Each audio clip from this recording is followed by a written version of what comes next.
Sarah, you're all set? Yep. We're very loud tonight. Can we get that turned down just a little bit so I don't blow the crowd's eardrums? Thank you. Well, welcome everybody. Thank you for coming this evening. I'm going to call to order the regularly scheduled meeting of Tuesday, December 13th, 2022. Please join me for a flag salute. Yeah. I pledge allegiance to the flag of the United States of America and to the republic for which it stands, one nation, under God, indivisible, with liberty and justice for all.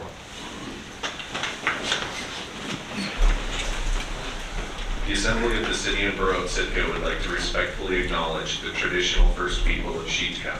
With gratitude, we proceed on with the economy. Sarah, roll call, please.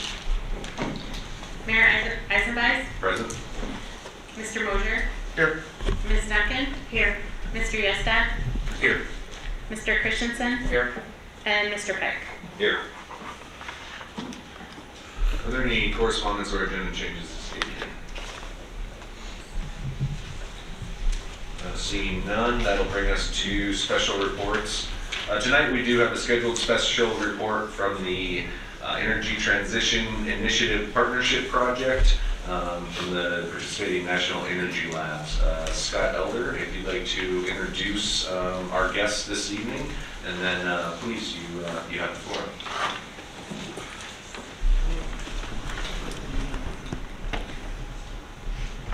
Thank you. As many of you know, the city applied for and received the Department of Energy grant through the Energy Transition Initiative Partnership Program, or ETIP. This grant has provided the CVS with technical assistance from the national laboratories, specifically the Pacific Northwest National Laboratory and the National Renewable Energy Laboratory, and further assistance from the Renewable Energy Alaska Project. Early in the process, the electric department met with the ETIP team and to establish the scope of work for this project. We requested that the laboratories assist with strategies for long-term energy planning, minimizing rate impacts, improving resilience, and gathering data to secure financial support for energy investments. We are excited about the work which has been accomplished and pleased to introduce our guests tonight. I am pleased to introduce Amy Solana, research engineer for PNNL, specializing in renewable energy projects and net zero strategies. Also, Molly Greer, a PNNL ocean engineer focused on emerging ocean technology and coastal community energy projects. And Rob Jordan, the ETIP regional partner and managing consultant for the Renewable Energy Alaska Project. We would like to welcome you here and interested in hearing their presentation.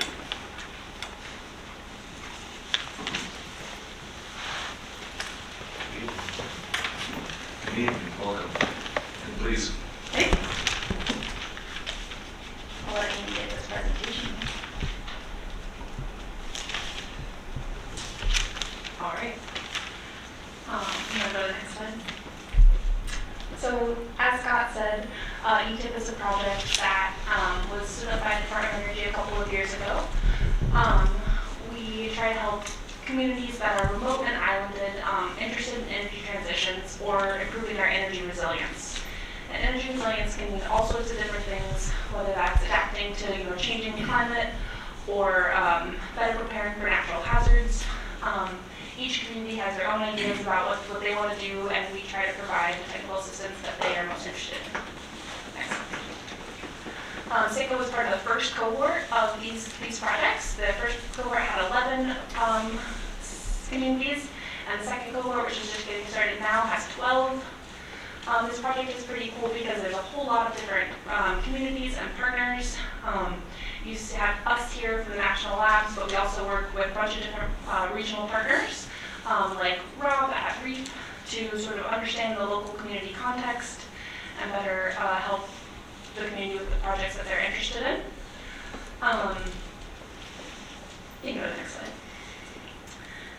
And then I just want to thank a whole bunch of people that were part of this at both PNNL and NREL.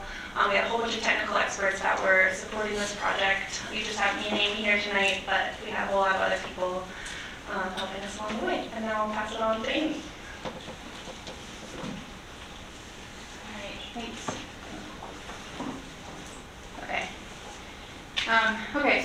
just a little bit of a recap of what Scott went over as far as our initial planning with the electric department with CVS. And so we first established the project goals with the city.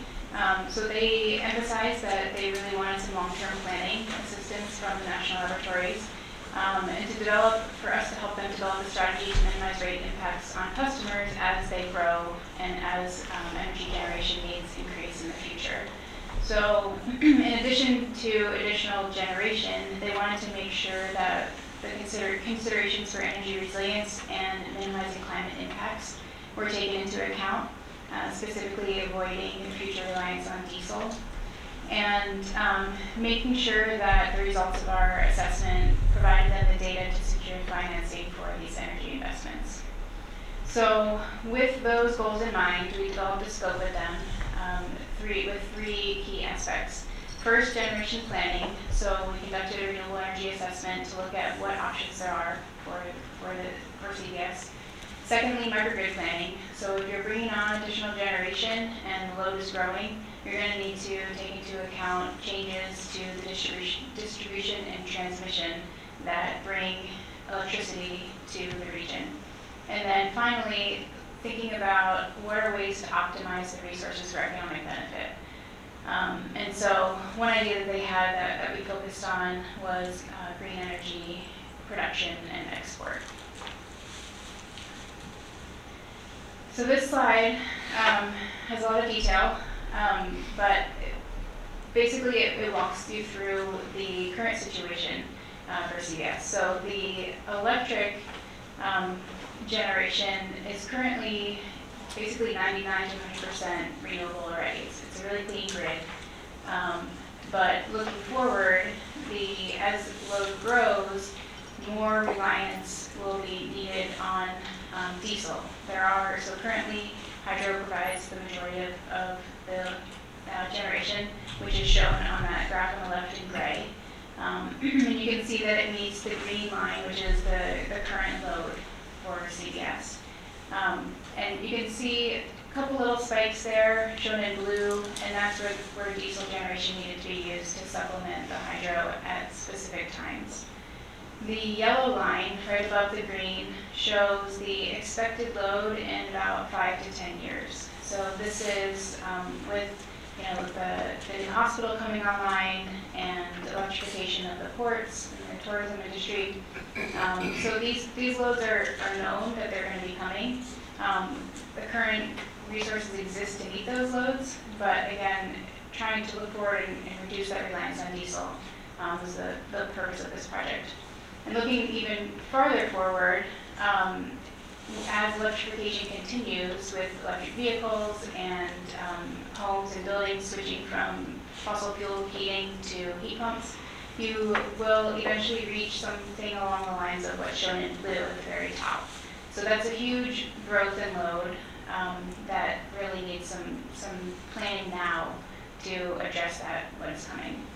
The graph on the right shows the current 5 to 10 year load and then future load, and compared to on an annual basis, compared to the water that's available at the dams. And so you can see on average in high water years, there's no issues whatsoever in meeting the load, but on a low water year, the current load is right up against that. And so what that means is not that you're going to run out of power, but that more reliance on diesel and interruptible loads is required. So we looked at wind, solar, geothermal, tidal, and wave resources as options. Hydropower, additional hydropower has also been considered into CATS, and it's shown here on this table just as a comparison point. And so something that came up last night in the discussion with the Sustainability Commission was that when you look at this chart, which shows more beneficial characteristics in dark blue and more challenging characteristics in light blue, you really have to consider the capital cost in conjunction with the power generation columns. So while some of these projects like hydropower and wind are more expensive than others like solar on an installed kilowatt basis, the power generation is so much higher that on a lifetime basis, that it's actually more cost effective to develop resources like that.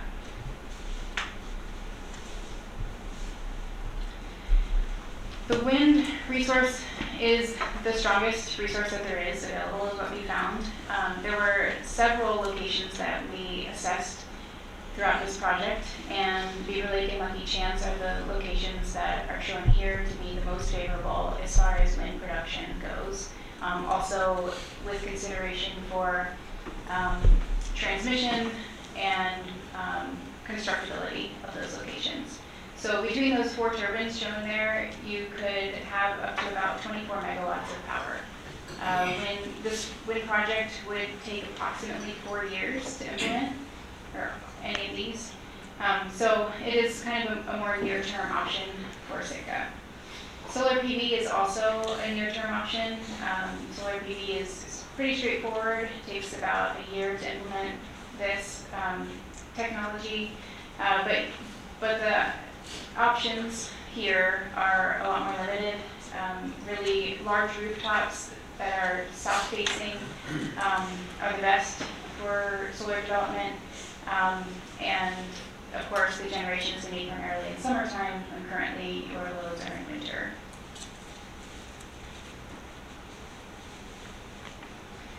So if you think about developing that wind resource, those 24 megawatts, and you add that to the existing hydro generation potential, you get this graph and compare it to that future electrification load.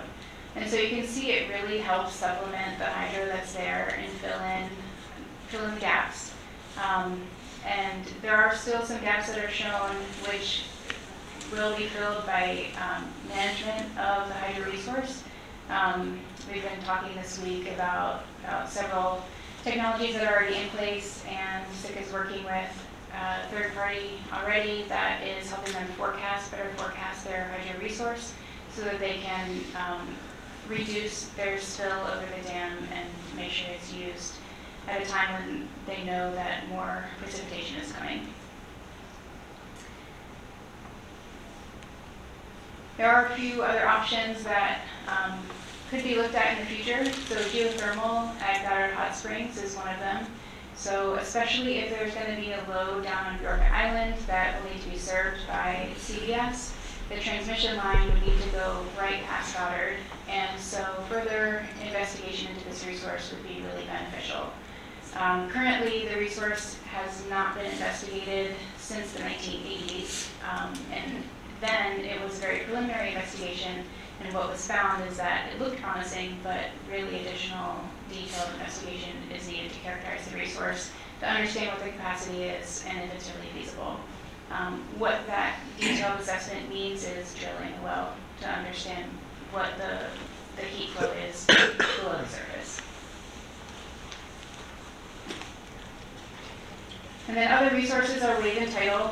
And so wave power has a really good match for the load in the high loads in winter. And so both of these technologies, though, are a little bit more in infancy as far as commercial development. And so that's why they're kind of looking out on the horizon. And they're going to be smaller scale than the wind opportunity. So the next thing, as I said, we also looked at preparing the grid to take on these additional generation resources. So the team developed a steady state grid model, and so this model looked at what would be the impact of power flow on the system if you added generation at any point. So you can see on the upper right, that's the grid. So you see Green Lake Substation, Blue Lake Substation, and the loads downtown. And so if you put in wind turbines somewhere out there near Blue Lake, for instance, you would have additional power flow coming in. If you put in additional generation to Cats, and then it comes in from the other side, how would that impact the power flow? We used an open source tool that syncs with other commercial tools so that CBS will be able to continue to use this in the future they can test various scenarios, such as if they change operations at the hydro plants, if they want to install certain types of controls at certain locations. All of these can be tested before they make investments. The team also developed a dynamic grid model, and this was built off of the steady state grid model. And the dynamic model assesses in real time at the sub-second level what the impacts are of the generation resources. So if you put solar and wind on a distribution system, it's going to, it's an intermittent load, and so it will vary the voltage that is going through the lines. And so you need to understand that as the loads vary and as the generation varies, how can they be matched so that all of the loads can be met. And so this assessment, we use the model to determine, what can the existing system handle as far as additional intermittent load. And we found that 9 megawatts with the current system as it is would be the maximum that could be handled. If the city wants to put additional wind or solar generation on the system, then they would need to install additional controls, microgrid controls, upgrade the hydro controls or load controls, or put additional battery storage online. The team also looked at the existing infrastructure to understand what was there and what could be done for measurement and control of sensing of that to feed into that dynamic grid model, so that they understood at any point in time, what's happening on the system. So the team originally was going to install equipment, working with the city to purchase the equipment, and then we would take the measurements using that equipment to build into the dynamic grid model. But what we found was that there was already equipment on the system that could be used. So we made some adjustments on the equipment to enable us to take the measurements that were needed to build the dynamic grid model, and then also provided training to the electric department so that they could continue to use this into the future for enhanced monitoring and control. Also, we identified opportunities for further improvements to add data storage, again, to enable them to better control and understand system operations. So the last piece of our assessment was to look at the potential for green fuels production. So while the hydropower currently can meet all of the load throughout the year and at points in time does need supplemental energy, there are also periods of time where it has too much water behind the dams and needs to spill. And so this just depends on what the load is, what the precipitation is, or the melting snow additionally. And so the estimate is about 25 to 50 gigawatt hours per year of unutilized potential of water spilling over the dams that is not turned into electricity. With the development of wind at Lucky Chance and taking into consideration the load growth in 5 to 10 years, we estimate that all diesel generators could be replaced with clean fuel generation. So for instance, using a fuel cell with hydrogen or ammonia across town. And so you would eliminate the need for diesel electricity generation. Alternatively, about 50% of the diesel used in fishing fleets could be replaced with clean fuels currently, or about 3/4 once you add that wind. And then about 1/4 of diesel use across the city could be replaced with clean fuels. This is just a hypothetical scenario that we ran. Of course, the next steps would be to consider what infrastructure would be required and to move forward with this plan. In summary, our project helped CBS plan, so they want to prepare to meet their expected load growth, and also plan for future scenarios with reduced precipitation, those low water years. Taking that planning, moving forward and looking at how will they invest. So investing with planning is going to reduce or hopefully eliminate the need for a sudden investment where you get to a point where, oh no, we're out of power, what do we do? So they're going to have an answer to that. They're going to be able to diversify with clean energy sources going into the future, and then leverage any excess clean power for economic benefit. And then with that planned investment, that will be a benefit to the community to avoid those sudden rate increases and provide resilience in a changing climate. That I can open up for questions. Great, thank you for that presentation. I'm sure that barely scratches the surface of the work you've done here. But I'm sure if it was much more technical, I would not understand any of it. So I appreciate that. Would ask you to send if they have any questions for our presenters. Kevin? Thank you, Mr. Mayor. I was here last night as the liaison for the Sustainability Commission, so I had the pleasure of seeing this in its entirety last night. But just so the public knows, there will be a more formal report coming out end of January, correct, with a lot more data. This is just a brief overview. Okay. And so they're nodding yes, and so that means people can look forward to that. I don't have any specific questions. I just want to say thank you very much for doing this. This was, for people who don't know, this was a federal grant. We did not have to pay for their labor or their expertise in any way. We had a little staff time. Obviously, this time I had to work with them, but based on my conversations with the people in the department, it was labor of love here for these people, these guys, members of your team, that they really went the extra mile to try to help. And I think that's just tremendous. Thank you. Yeah, I was going to say, one of your last slides talked about producing the green fuels, probably more ammonia than hydrogen, it sounds like. And up until about a year ago, I hadn't heard of that. Now I've heard way more than I ever thought I would. But I think that it's interesting, and I hope that we can amplify that, because that's a way for us to store energy and sell it. I mean, and I didn't realize until fairly recently that ammonia makes pretty good fuel, and that apparently a lot of big diesel manufacturers are working on engines now, or that would, I don't know if you can convert an existing diesel, but I think you can definitely get engines that are similar to a diesel that run on ammonia. And it's, and I guess all you need to make ammonia is electricity. So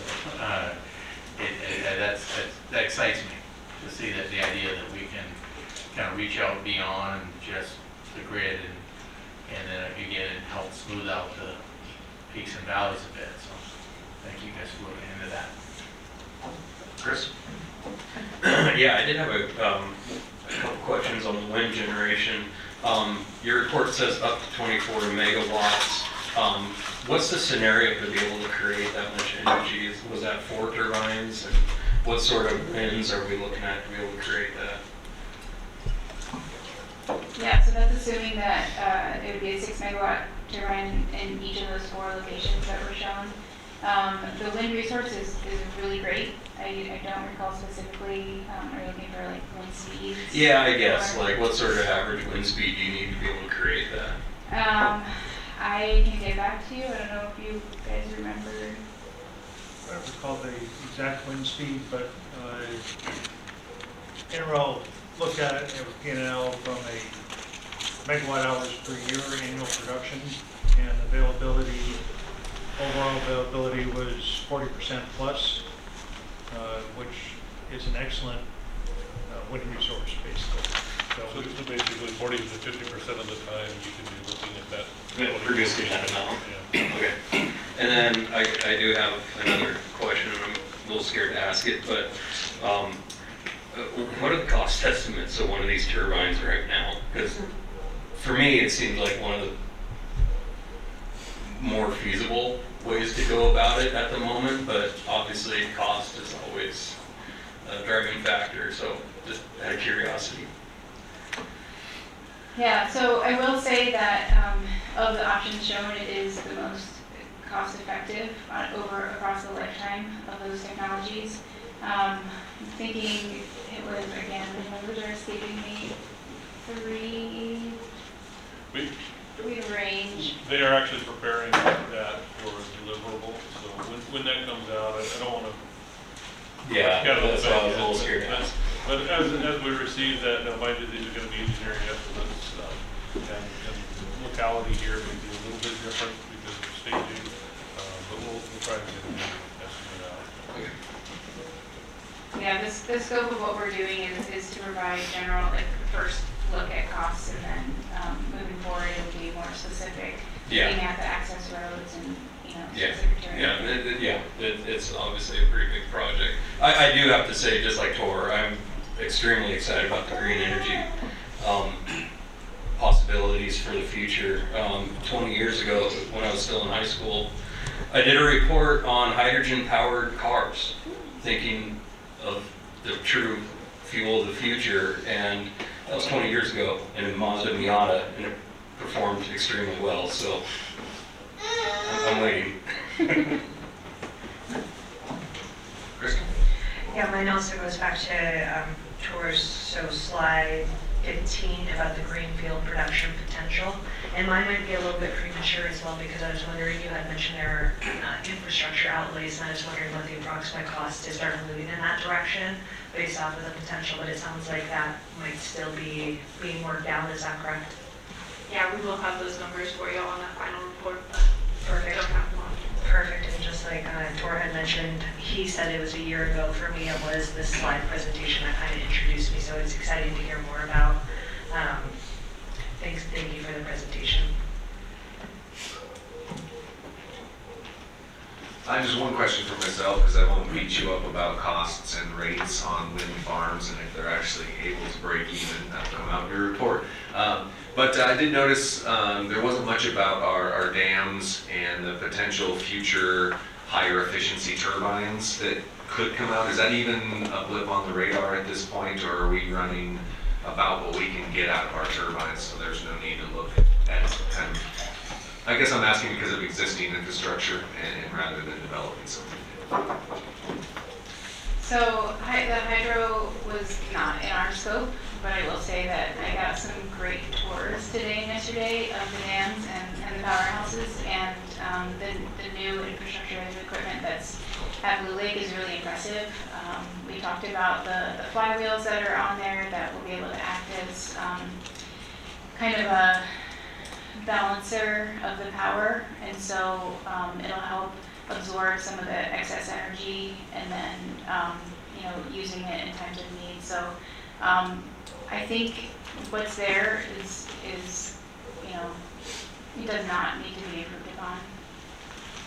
Okay, yeah, I can definitely say at Blue Lake, I would hope those are fairly modern. We spent a little bit on those.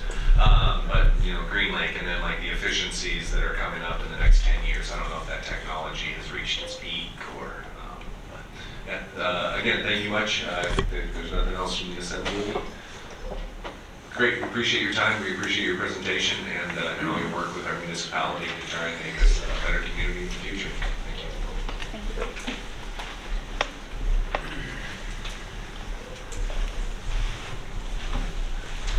So continuing on with special reports this evening, is there anyone for government to government? Municipal boards, commissions, committees? Municipal departments? Anyone from the school district tonight? And then students and guests. No. Hello, school district. Hello, good evening.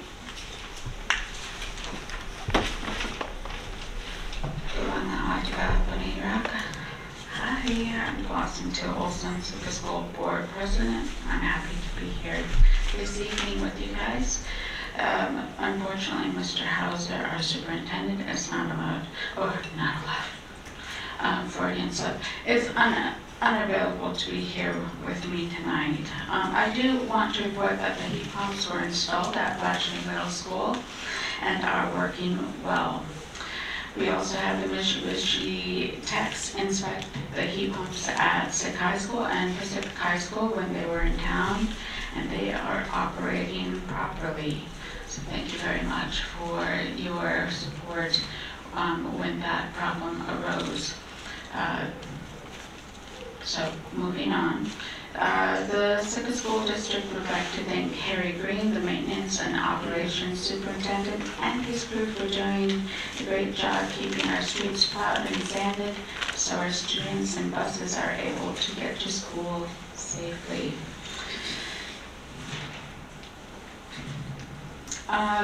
December 19th through January 5th of 2023 is our winter break. And I'm happy to report that the Sitka School District has been included with 14 other school districts across the state to participate in the Alaska Statewide Family Engagement Center, which is a 5-year grant. The state of Alaska, this grant is through ASB, which thankfully included our district. The state of Alaska Department of Education and Early Development and more than 30 partners will develop an Alaska State Family Engagement Center and Alaska Family Coalition. So on that front, we are looking forward to what that may, the services that will help us provide to our families as we go forward into that grant. The Sitka School District is offering a free breakfast for all students for the remainder of the 2022-2023 school year. The Sitka School District received a grant from the National School Lunch Program and the Adult Care Food Program, allowing us to provide the first school breakfast meal free to all students, regardless of the student's eligibility status. I do have to say, any second breakfast would remain full cost of $3.63. I do want to bring up the fact that we have continued to move forward in gathering information about Proposition 1 and how the school district will go forward with the projected funding. We held listening sessions October 27th and November 10th. We conducted a survey. 51.43% were parents of Sitka School District students. 12.86% were community members, 28.57% were Sitka School District staff members, and 7.14% were Sitka School District students. Out of the options, part of the survey, we asked to rank priorities, the top being student activity travel support. Second being supporting a student. Second being having the activity participation fee to a yearly rather than per activity fee. I can go on, but we are working diligently on listening to the community and their ideas on how we should administer those funds. We will continue to reach out to the community on that matter. And lastly, we are looking forward to the Joint Assembly and the Sitka School Board Budget Work Session, January 19th, 2023. Do you have any questions? Great, thank you for your All right, report this thank you. evening.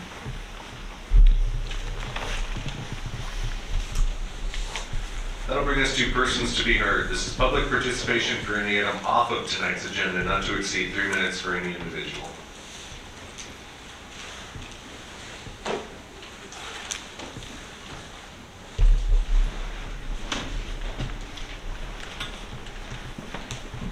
Good evening. My name is Richard Mean. First off, I'd like to say if there are prizes tonight for the Christmas decorations on humans, it is Sarah and Jessica, hands down. Actually, the bad news is I like your sweater, Mayor. It's not ugly at all. And administrative, that's a great tie. But I do have to say, one thing that I noted is that on the agenda that I looked at online, there was supposed to be a proclamation for recognition of December 7th, Pearl Harbor. And I was prepared here to say thank you very much for that recognition, because these days the general media and so forth doesn't recognize it. And I'm sure that if I quiz high school students or below, they would also know very little about it, December 7th, 1941. And it was definitely a day that certainly changed the course of this country. And I can only tell you that that generation were the best of us, and we have inherited this blessed land from generations better than ours. We have problems recruiting for the Army, and there's a big reason why. On those days, people were willing to put their lives on the line and die for our country. And I don't think that exists anymore, and that's a sorry state. So I would like to remember December 7th and all those who perished on that day. So that is certainly one thing. I do have to tell you that the bottom line is we live in a beautiful place. Unfortunately, we are fully dependent on fossil fuels for all our goods and services. And that's not going to change with hydrogen per se, unless we get hydrogen barges and hydrogen planes and all this other stuff. But the important thing to note is the slaughter that takes place of avian life with these wind turbines. And if you notice on the screen, there was a turbine at Beaver Lake. And I can honestly say those kind of things are not going to mar the beauty of our wonderful city. And don't even think about it. I realize that we may potentially need the electricity in the future, but how about thinking about limiting a little growth here and maintaining this beautiful, beautiful community? Technology is great, but there are obviously limits. Look at fusion.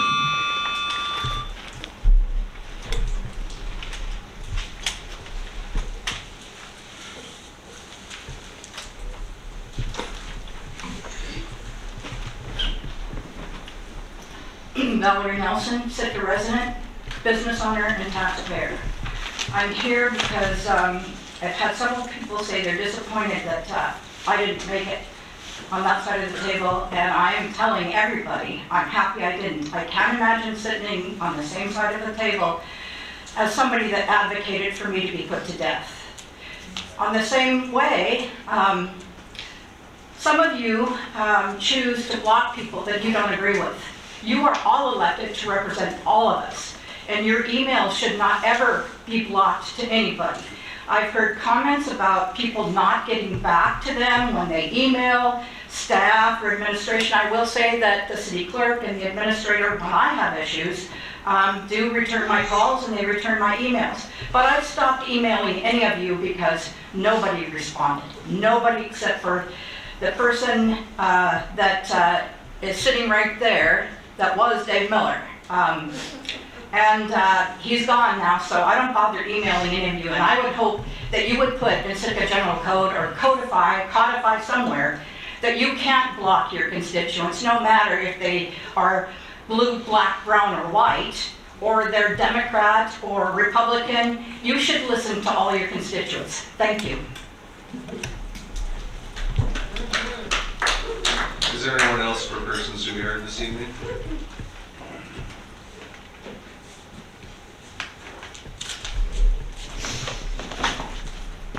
My name's Scott Salim. I want to thank you guys for being here. I'm really happy that Pike is here because he can explain the difference between energy in a BTU and energy in a kilowatt. And it's all great and good, but absorbing heat from the ocean is really the low-hanging fruit. And Doc Ween, I love you, but there's plenty of kids that are still stepping up to serve our country, and thank you very much.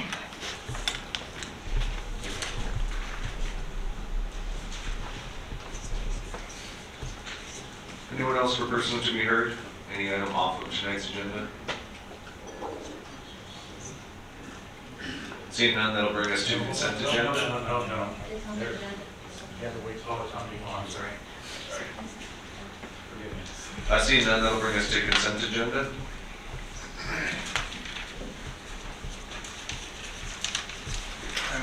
I move to approve the consent agenda consisting of item A, approving the minutes of the November 22 assembly meeting.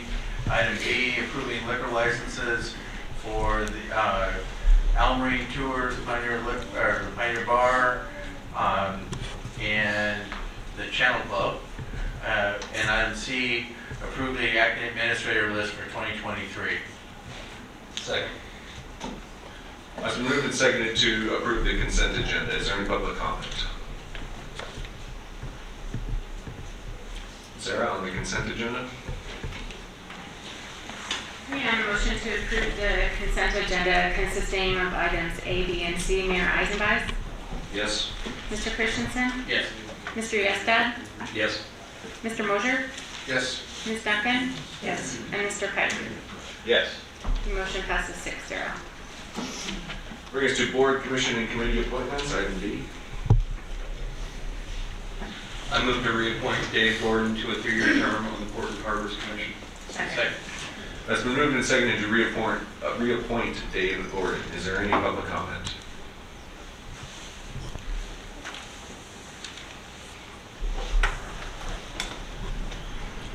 As it always should be, and especially those If people. you can say your name for the record. I'm sorry.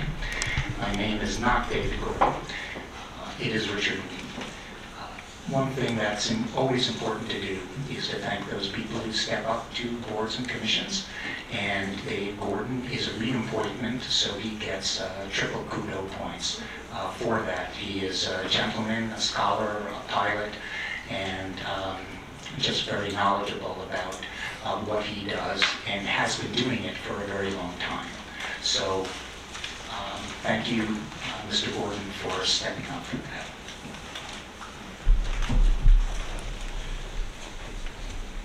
Any other public comment on the reappointment of Dave Gordon?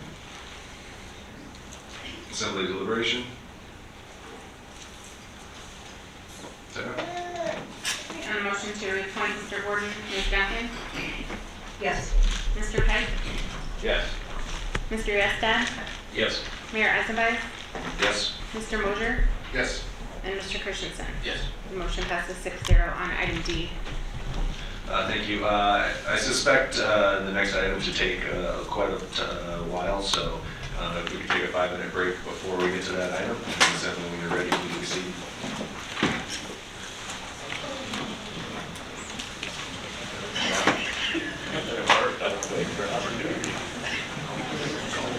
Oh, yeah.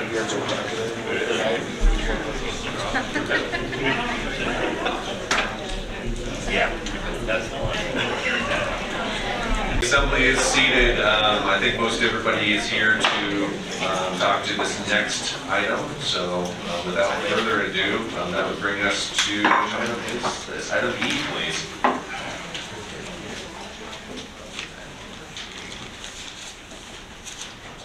I move to approve ordinance 2022-30 on second and final reading, Title 6, Business Licenses and Regulations of the City General Code by revising Chapter 6.19, Regulation of Commercial Operators Selling Organized Excursions or Renting Equipment for Organized Excursions. Second. It's been moved and seconded to approve ordinance 22-30. Is there any public comment?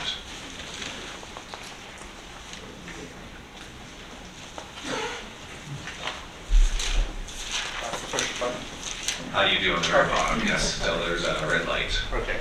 Thank you. Hi, my name is Neil McDermott. I'm the owner of a whale song expeditions. Please do not allow this ordinance to pass this evening. The information you heard about this ordinance from the consultant and the administrator was not derived from all the facts and failed to recognize all factors. Most importantly, tour and outfitting operators were not represented in the construction of this ordinance. Due diligence would have dictated a meeting with all the stakeholders affected. This did not happen. The current permit proposed is a minimum 587% over the 2022 cost.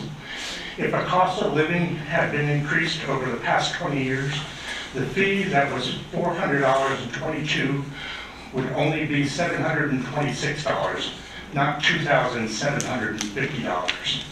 There are approximately 10 companies that are not a part of any permitting process who also impact the cost at HCH more significantly than any of the tour operators affected by this ordinance. There's no permitting required for the largest boat-based company whose company use HCH in greater numbers than all the operators and outfitters combined that are affected by this ordinance.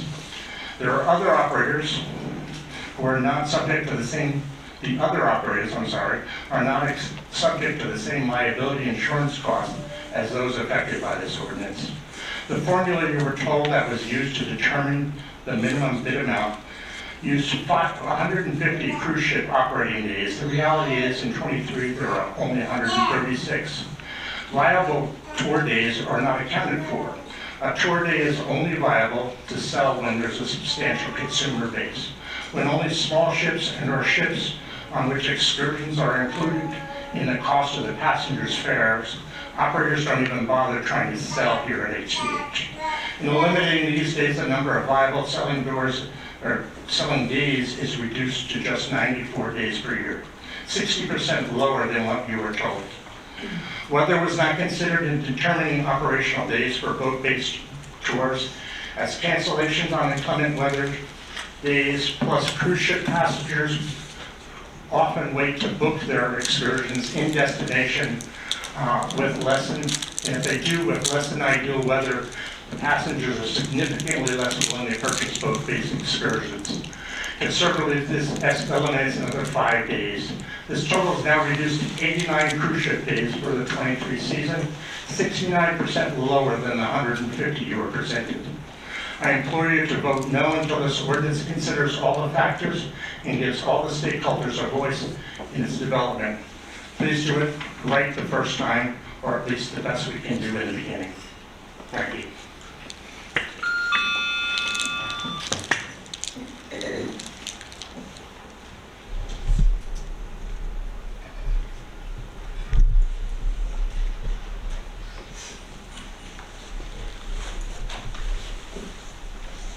Hello. And you just turn the mic off one more time. Whoops. Thank you. Hello, my name is Karen Mead, owner of Whale Song Expeditions. The proposed bidding process threatens current businesses and discourages new businesses. If there is a tie in bids received, you were told the tiebreaker would be drawn from a hat. That's cruel and potentially devastating method. It's not a prize to be won like at a party. Yearly permitting discourages current and new companies from investing in assets and expanding their product lines for fear of not winning the bid or only being granted for the current year. Not adding capacities in new businesses will negatively affect growth in the city tax revenues. Why would a new or existing company invest major dollars, $80,000 to $200,000 for a vessel, and additional costs with only a hope of having their bid accepted, and perhaps only for 1 year? This burdens small new companies who are challenged to get pre-bookings and must rely heavily on in-destination sales. There has been a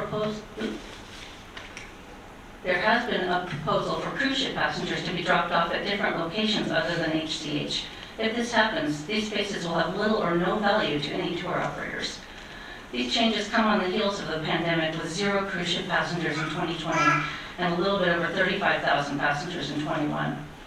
There's no harm in delaying to get this right. Please take the time to consider all the facts and how this will affect local businesses. Work with us, seek our input, ask our concerns.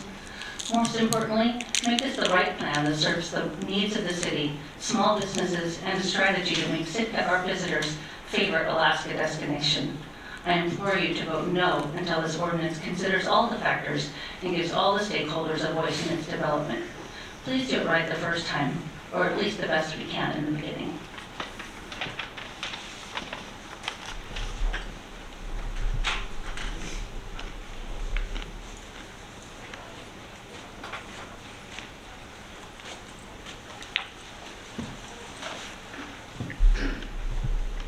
Mic on okay? It is, thank you. Yeah, Patrick Davis, owner operator of Sea Marine, Marine Wildlife Tours here. I appreciate the limited feedback from the administrator and the one assembly member.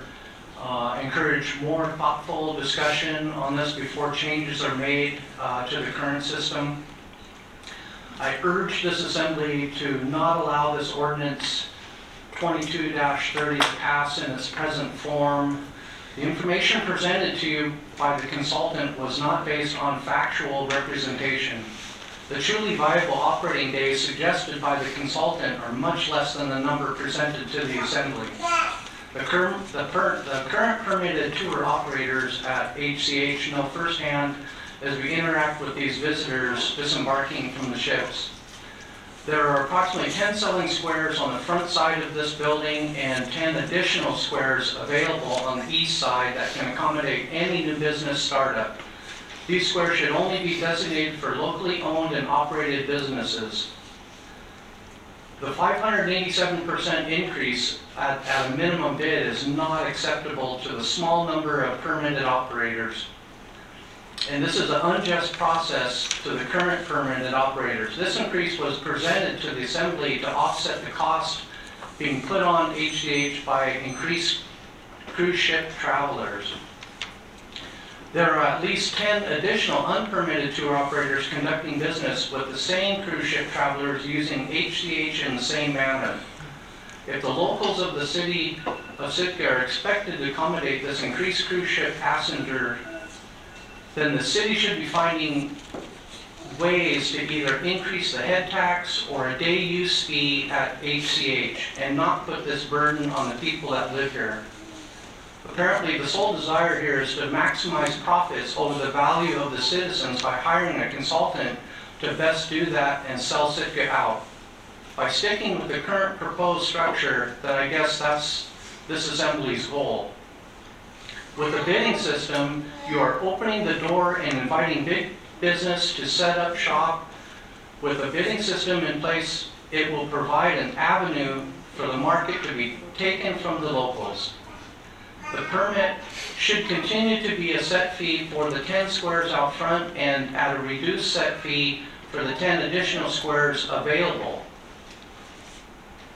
I do not know anyone in Sitka that wants to end up in the mess that Juneau has created for themselves with a brokered bidding process.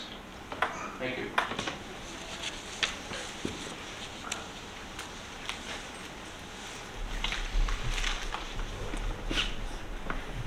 Valerie Nelson. I'm not involved in tourist industry. We do have commercial property right across the road from the McGraw's cruise ship terminal.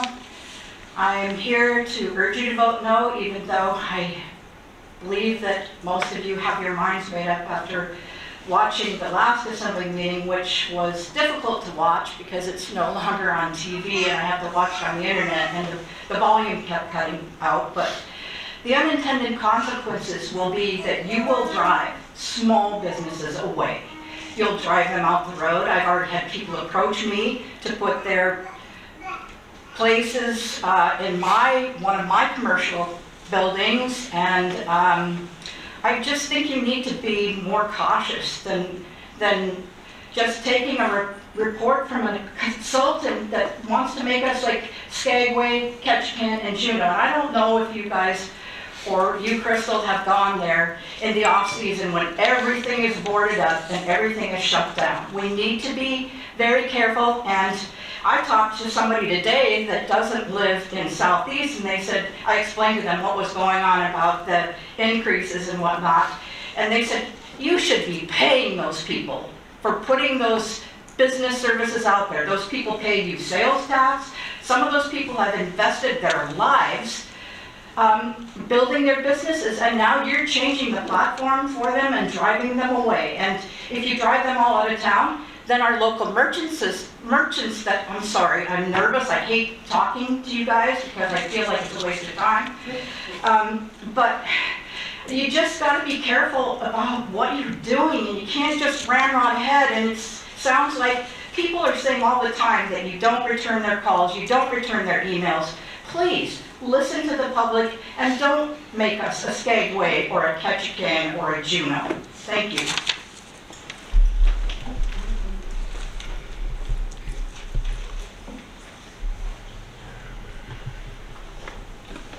Hello everyone, my name is Bruce Conan, and thank you for what you do. Mr. Leach, would you take a moment to maybe listen to some of these conversations that are going? I guess not. Well, first of all, I'd like to go over just a few points on the new proposal that need to be changed. Number one is the 20 sales squares need to be opened back up. And if they were set at a reasonable price of $1,000, that would be a level entry fee for a young new startup business that could handle that. I remember borrowing the money to start with a $400 fee and like $10,000 in insurance each year for 8 years straight just to make it start. You guys really didn't account for any of that startup cost. At $1,000 each, that would leave $20,000 to cover the cost of what you guys said you started this whole process for. So it more than covered it, not to count our taxes alone. Each week, each vendor could rotate in the square so that in 20 weeks, we all get a square at equal time so that there's no unfairness to anybody.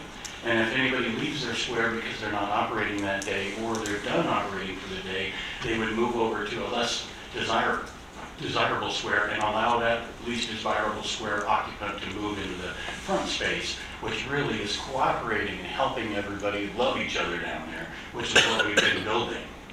And this is just going to destroy all that if we have to bid against each other. That makes it fair for everybody. All permits need to be 3 years with a 3-year renewable, just like Juneau has done. Juneau did away with your plan because it didn't work. Nobody could get a bank loan. Nobody could get vehicles because no bank's going to loan on it. I don't even know if you can operate tomorrow. And so it's unreasonable to have it 1 year and then I've got to bid against competition from out of town. I know you guys all said that you threw wording in to stop that. That is bull. All I have to do is have one employee living here and a building here for my business, which Alaska Coach currently has, and none of their owners live here.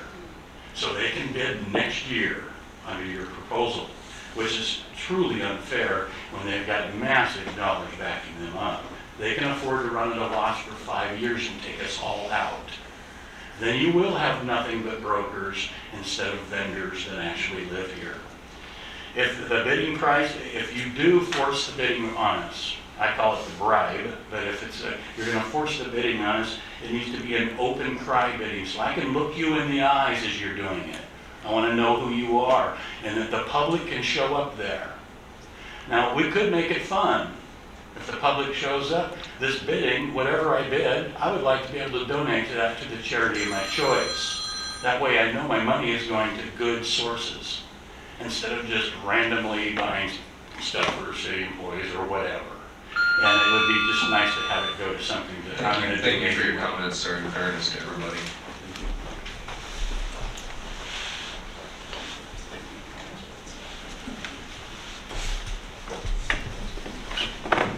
Hi, my name is Jessie Nackholm, and I live here in Sitka. And first of all, I am really curious, why are you guys comparing us to Juneau?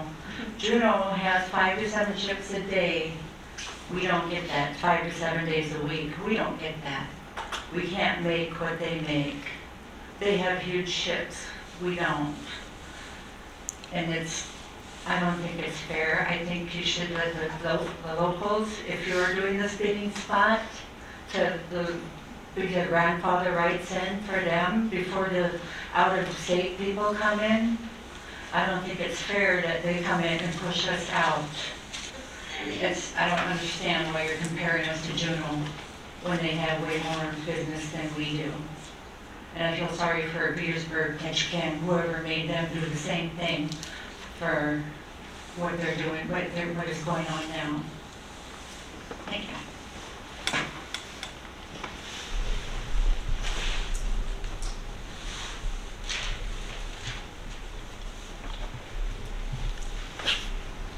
Hi, I'm Jaron Singwong. Born, raised here, lived here my whole life. I've been a part of the charter fleet and commercial fleet since middle school, and last year I opened up my my wildlife tour and fishing tour business, Sitka Sea Level Adventures.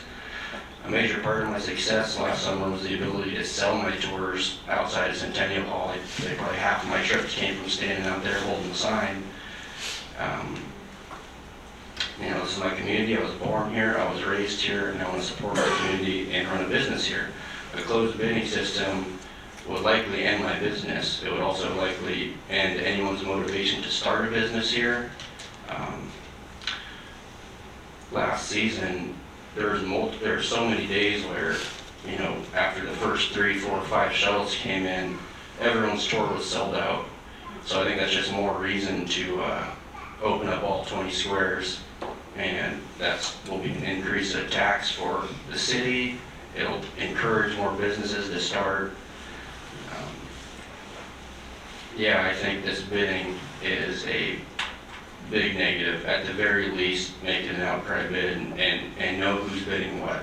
I think that's really important, but I think you should vote no on this. And if you're not supporting local business this way, what businesses are you supporting? They're not going to be local, so.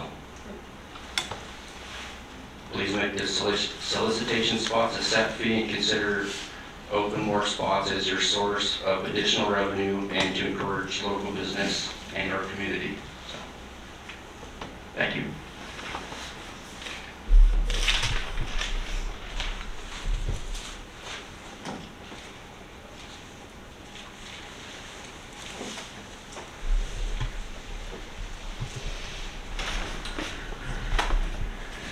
Good evening, my name is Richard Wien, and I'd just like to say to the listening audience that anyone who doesn't live in Sitka can use my phone number and address as your base. That's as simple as it is. There's nothing to the ordinance that makes it. My notion is, and there's a certain principle here, is that all of our enterprises have to act like businesses. So therefore, they have to deal with concepts of, if not making money, God forbid, that they should at least break even. So the principle here is very plain. One of the things is, it's in a memo, we only heard that in 2019, the supplies cost $8,500, and in 2022, they cost $14,000. However, we didn't in the memo get the true cost of what's going on here, because that includes heat, electricity, it includes labor, we hire additional people. There's just no fiscal notion. But I have another principle, and that principle is those who make the cost should pay for the cost. And what's happening here is you're putting the burden actually on the vendors here who are trying to make a living, bringing income into the city, and so you should look for ideas how to expand it. My notion is, and I know it is a horrifying one, is that if you notice, whether it was Princess or Norwegian, by the way, and Carnival, all their stocks are down lately, but the important thing is that it was either Princess or Norwegian that paid $20 million for a dock in Juneau for like 2.3 acres, and they gave it away. So I think that if we need that money here, that we should ask either Halibut Point Enterprises or the cruise lines to pony up the cost. And then we can hand out, basically the vendor spots almost for free. So we need them to pay. The people who make the cost should pay the cost. And I think that that's a basic principle. If you haven't gotten the idea from all the people who have spoken here, that there's still a little more work to go, and it doesn't work when you say, well, we'll pass it and then we'll work it out. That doesn't go. There's no rush for this. It's not like a grant that's due tomorrow, which happens so often here. The notion is, clearly there needs to be additional discussion. It doesn't make a difference how many open meetings you have and so forth. For some reason, the bottom line was not reached. So think about it before you vote on it.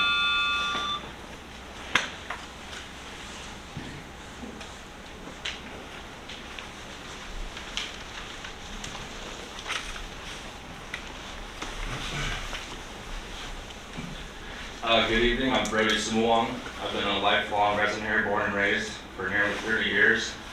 I am in the process, as we speak, of building my business. I have purchased my boat, I'm jumping through all the hoops, insurance, licensing, all of that. The biggest hurdle I've come across to date is the squares out front here. It's a huge part of how a lot of these guys in town are selling their trips. This is where all the people off the cruise ships are directly funneled to. There's only so many spaces. I feel like a closed bidding would, I mean, myself included, it can and will deter a lot of you guys starting up. There's a handful of other people I've spoken to that are in the process of starting their business, and clientele, which there's no shortage of clientele, shouldn't be cut off with a closed bidding. It should, there should be a process. We should think about this some more, where we put our heads together, give everyone an equal opportunity to get clients coming off the ships, make it fair. Don't pit these small, local, year-round businesses against each other. These are all locals here. These are neighbors, families, friends. And I think this is just gonna make everyone butt heads. It's gonna turn to a battle.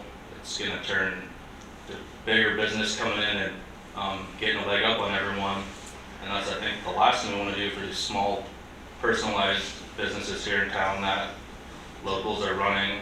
And I think we should just pump the brakes and vote no right now and figure out a better way to get everyone included and make it more user-friendly for everyone. There's space, there's squares, plenty of clients, plenty of people coming to town. We should make it work and give everyone the best shot at keeping this community going. Thank you for your time.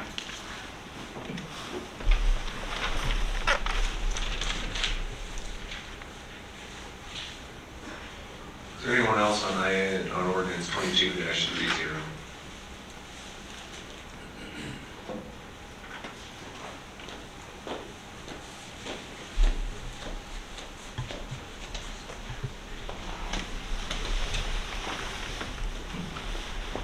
My name is Andy Nye, Sitka Zodiac Adventures, one of the ones in the back.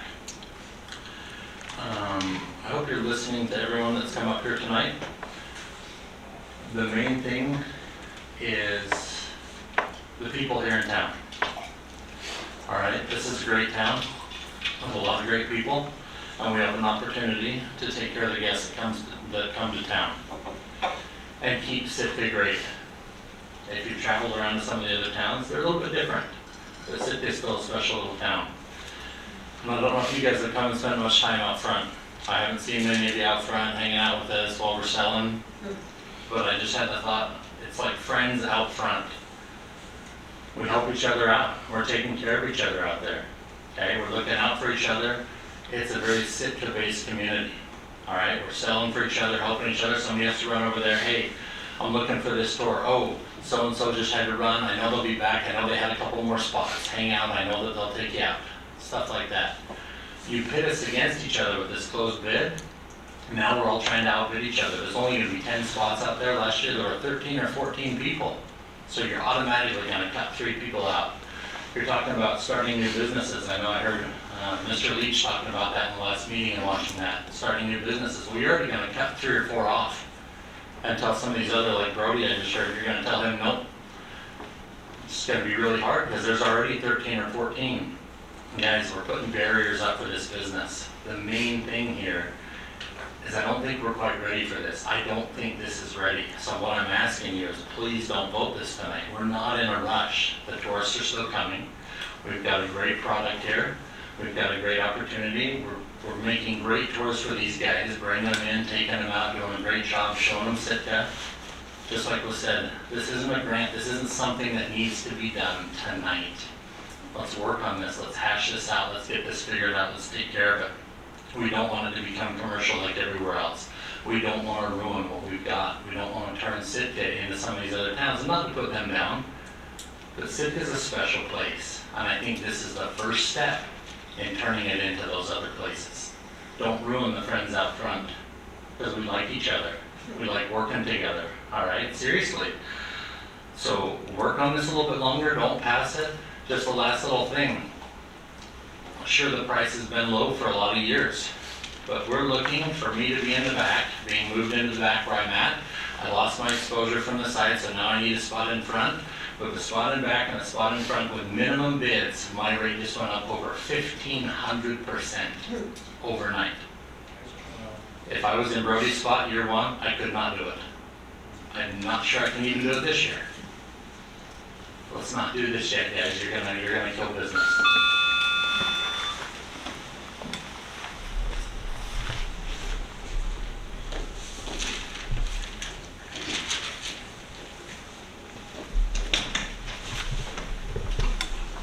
Hi, I'm Brianna Knight. I am also the co-owner of Sitka Zodiac Adventures Freight Trailer out here in the back. All I've come here to say is I have not heard a single support from the audience in any of the meetings that I've been to or listened to. And if you are representing the people, you know the answer. The answer tonight is no. There's no deadline on it, and it needs to be talked about more. So please consider us as you're making your choice tonight. The answer should be no.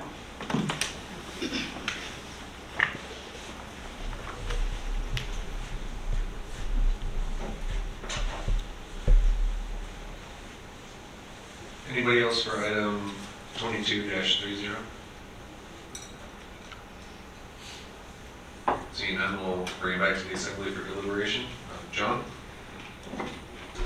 Yeah, thanks, Mayor. Just wanted to let you know that Tony and Lenise are here if questions are necessary. But I have some extensive notes that I was taking as I was listening to the comments that were made that I've got on my paper here. And I can give a summary of this over again, but I'll bring that up if necessary. But I just want to reiterate what the goal of this is to cover our city expenses because we are definitely operating in the red under the current system, and to provide the best value of a city asset owned by all citizens of this city back to the citizens. Something that business owners would want would be exclusive use of that space once they bid on or lease or rent that space. And it's interesting because we have an item later tonight on the agenda about leasing out space to run a business at the Marine Service Center. Leasing of space to operate a business is governed under the Sitka General Code Title 18.12.010E that states, lease of municipal real property shall be by a competitive bid. That is what we based our competitive bid process on. This is a city asset, and we are trying to get the best value back to the citizens through this process, hence the bidding. We have a lot of expenses to cover. That's supplies, that's cleaning, that's extra staff, it's maintenance on the assets as things are worn down. We have oil stains on the street out front at the end of the year. We have daily cleaning that needs to happen.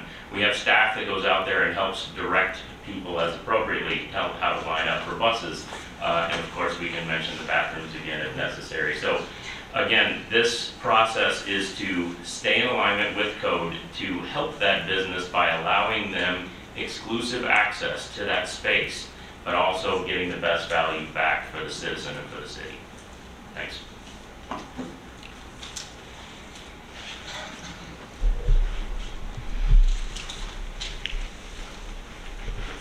So I as well took pretty extensive notes on this process. I hear the concerns. I think one of the easiest ones that I think that I would be willing to work with vendors on is looking at a longer term option. I can agree that a month-to-month lease is not favorable for a business in a building. A business in a building would, at a minimum, get a 5-year lease in place. That's necessary to build a business model off of that area. So I can understand how a year-to-year environment is putting an operator on shaky grounds. But one of the massive things that I took away from the comments tonight is the value of the space that we provide. Everybody spoke on how important that this land is to them, that it was the basis of their business model, and that it is quite the cornerstone for people wanting to get into the visitor industry. So I think we should also consider that when we're looking at providing the municipality space, which I'm still under the mindset that we have no obligation to provide for these operations. I do understand that Sitka Sound Cruise Terminal is open for business as well, and business can move out there. In fact, I've had conversations with Chris McGraw indicating he would love to have some more taxi business out there. That he would love to have some more vendors out there because he has the space to do as such. He understands that down here that there's a limited amount of space and wants to be a partner in spreading out some of the vendor operations. I'm not opposed to talking about opening up more spots. I wonder about the congestion, and John, at some point, if we get to a point, can we talk about what 20 squares looks like as opposed to 10? I fear it becoming a little too commercialized down here. At some point, I think we will have too many banners, too many flyers, too much sales in this space to where it detracts from the center. But I'm also concerned about congestion with the amount of people and how much space can we actually offer. And then, my perspective is from a building, a land-based business. So while I understand business, I don't understand the exact logistics of someone operating simply off the tourist business. But for many land-based, building-based businesses, their rent is 365 days a year. And that's whether the weather's good, the weather's bad, whether there's a lot of people in town, whether there's not a lot of people in town, whether their clientele is here or gone. So these businesses also have to put up, or not to put up, but to deal with a fluctuation in their business. And this is built into their business model. And then the last thing, and I would actually really love to have this conversation with any of the vendors that are here tonight that would be willing to, is no one talked about the revenue capability that these squares provide. And no one talked about the revenue that 21 and 22 brought over previous years. No one talked about the revenue capability of another 200,000 visitors next year. So we want to sit down and we want to talk numbers and we want to talk books. I'm happy to do that with people to see, if this increase is truthfully going to tank your business, show it to me. Show me that the revenue capability of being able to pull a half to 3/4 of your tours out of this center every day isn't worth the small price to pay, isn't worth something that you can pass on to the visitor. So this conversation is not done for me. This ordinance is not finalized, and I'm open to talking to the actual people who are going to be out here using it on a day-to-day basis. Because unfortunately, I can't come down here. I, like many of you, are in the midst of the busy tourist days. So my conversation is not done, and I'm happy to continue to have one-on-one conversations with the vendors who were kind enough to show up this evening. Kevin? Thank you, Mr. Mayor. Appreciate you going first. I need time to gather my thoughts. I want to thank everyone for speaking. It's not easy. It's not easy to speak up here. So I appreciate that, and I appreciate everyone sharing their concerns and being just basically as open and honest as they can. I felt very heartfelt. I appreciate that. I was wondering, Mr. Mayor, I would like to call up Tony and the consultant, and while they're coming up, I'd like to mention a few things. So Tony and Denise, can you please come up? So as far as your thought about the longer term, Mr. Mayor, I agree. Like, we should, when we're really comfortable with the way this is, there should be longer terms. There's no question about it. It's my understanding that this is the first iteration of trying to come up with a system that's brand new and fair. And so the thought was we do the first year to do 1-year terms because we don't want to get locked into something we're not comfortable with. Again, I feel like this is going to be a test run to see how it works. As far as the bidding, it is difficult in a way, because you worry about bigger interests coming out of town, and I don't want that at all. But I see the bidding as necessary for the following reason. It's kind of work because there's been more spaces than vendors. But we're coming up where more and more people are starting companies, which is a great thing. But there's not going to be enough spaces. Even if we open up all 20, at some point there's just not going to be enough. So to try to be fair, the bidding process was what we thought was the fairest. Some people may disagree. It just seems to me the best way of doing it. But Tony and Denise, I was wondering, you guys worked on this for quite a long time, about a year or so, I believe. Would you, after having listened to some of the comments, would you be able to just kind of address, or I'm not saying offer a counter discussion, but like basically explain your reasoning behind some of these things and how we help come up with some of these ideas? Good evening, Mr. Mayor, Assembly. Sure. I've only wrote down three points, and that was longer permits, more squares, outcry.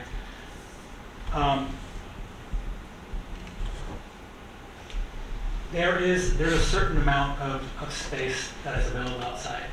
This last year, we had a lot of people, one of the biggest years that we've had. And so the congestion factor front, where all the vendors were, was pretty high. Every time buses would drop off, we would have an influx of people, and it would get pretty congested out front. What was happening late morning and early afternoon was, at that point, they were starting to line up to get back to the ships. And because of the big numbers of people that we had, that whole east side of the building was just jam-packed with people. And so if we have congestion, and this is one of the mind thoughts that we thought too, is that if we have all this congestion out front with vendors, and now we have vendors on the side with more squares, and we have congestion out, on that side as well, that's going to take away from trying to keep people going into getting on the buses, getting ready to go back to the ships. And that was the kind of the mindset for the tent. And then it was also brought up about at what point do we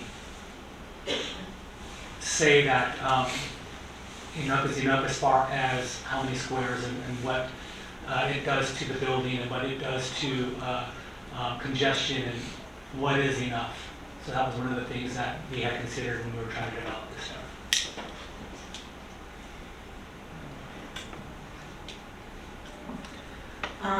Yeah, everything that Tony said, I'm right there with him. And most of the mayor's comments I felt like were pretty right on too. We're really trying to come up with a system that's fair and one that lets the market determine the price. And so that's where the bidding came from. Certainly it's always the Borough Assembly's choice in the end, what they choose to set for minimum prices and numbers of years and that type of thing. And that's up to all of you and what you feel like is the right place to be. But the value of the squares, I also heard a lot in the discussion. And there's being here and being at the epicenter of the cruise ship traffic is a very, very valuable space to sail from. And you have to remember that. Thank you. While we have some guests up front, is there any questions for them? Crystal and then John. John, did you want to respond to what they had said? I saw your hand go up. I have questions for them. I have questions for them too. I can go after. Okay. I was highlighting from the testimony that came forward, and I feel like we kind of discussed this at the last meeting, but I just want to make sure that I'm remembering it accurately. So the first number would be 150 is what we used in our formula, and then I'm hearing 89 days is more realistic.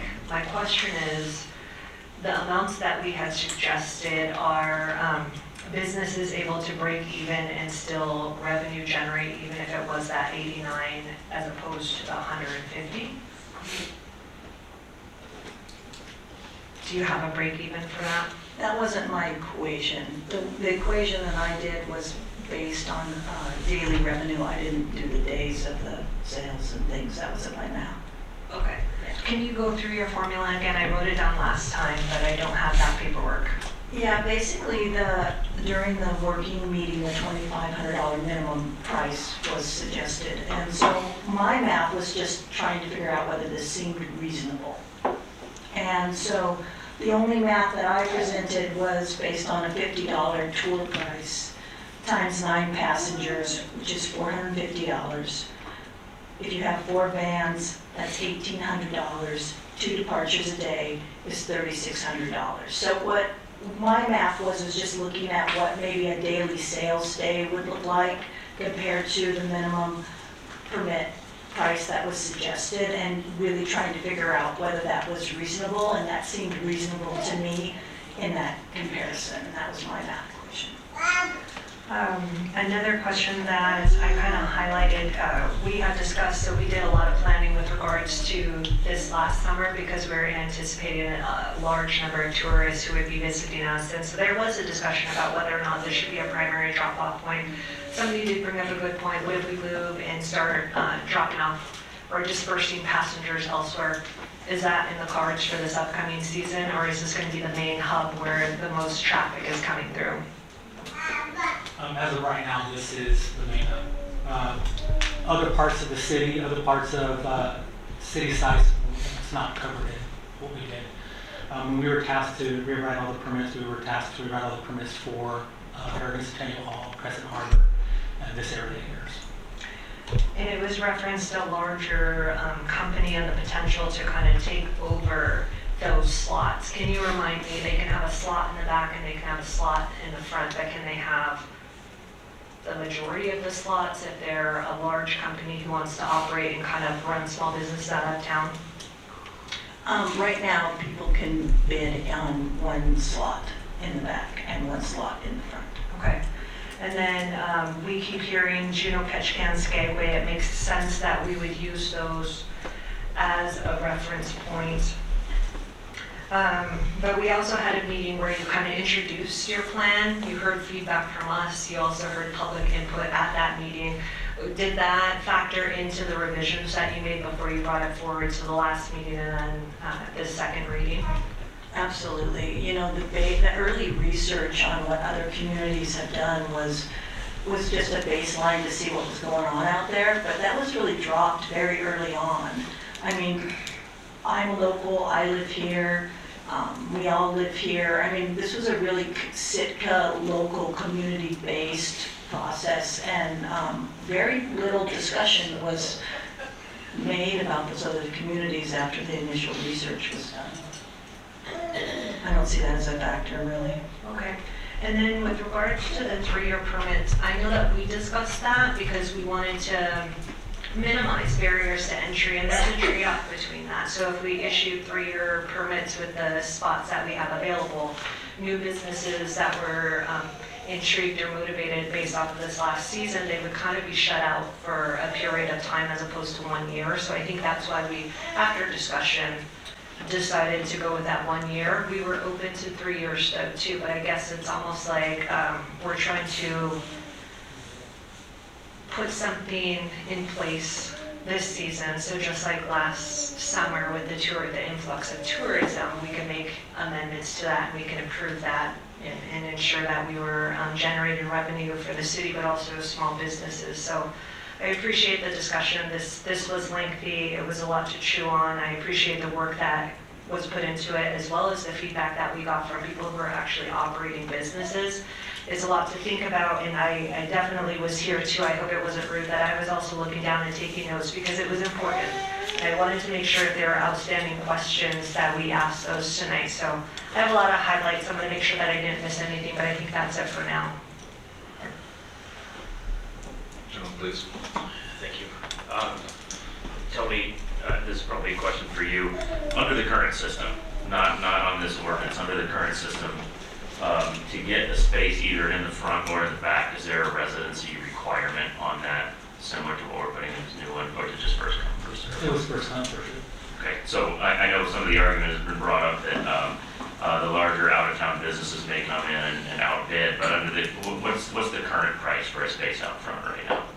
It's $400. $400 for the year.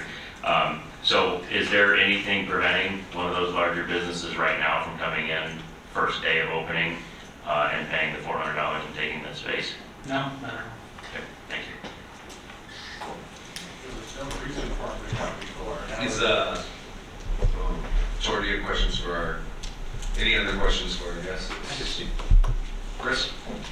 I know we've kind of touched on this, but I guess I need a little bit more. This 20 spaces, potential spaces keeps coming up. Where are those spaces? Is it down this wall right here, or?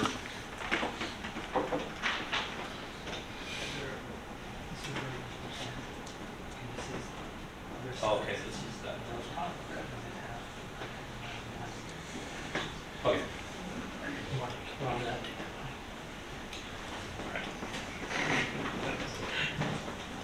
All right, yeah, that was my basic question, so thank you.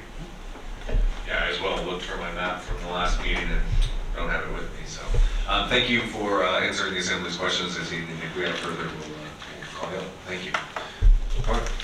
Yeah, I was taking notes as well in the last meeting, and some of my thoughts on this will make some of the people happy and some of them not so much. And not in any particular order, but I have had a number of people reach out to me to say we shouldn't have any, that we should not be having any commercial activity on city property.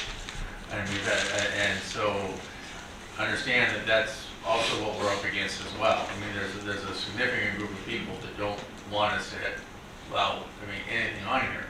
And I don't agree with that, but it's also a factor. I have no problem making this multi-year. Since the last time. But honestly, I wish some of you guys some of the people here had been here last year in time when we started talking about amendments, and they were, kind of falling flat.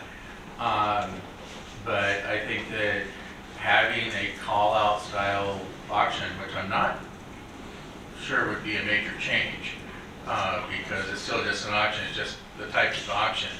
I, again, have no problem with that. I don't know as it would make any real difference, but I have no problem at all making it a call-out style auction. The fears of other people outbidding, I think, are just as valid there. But like I said last time, I had some issues with the price being the way it is right away. I'm on the point, but I felt that we should ramp it up. But maybe, I think Tim was saying earlier that maybe we only collect half of it at the beginning of this, when they did, and half at the end of the season. And again, I'm not sure that's an actual change. That might be something we can just direct the administrator to. May not have to be part of it. So allowing them to make their money before they have to pay for their slot, or at least make some of it.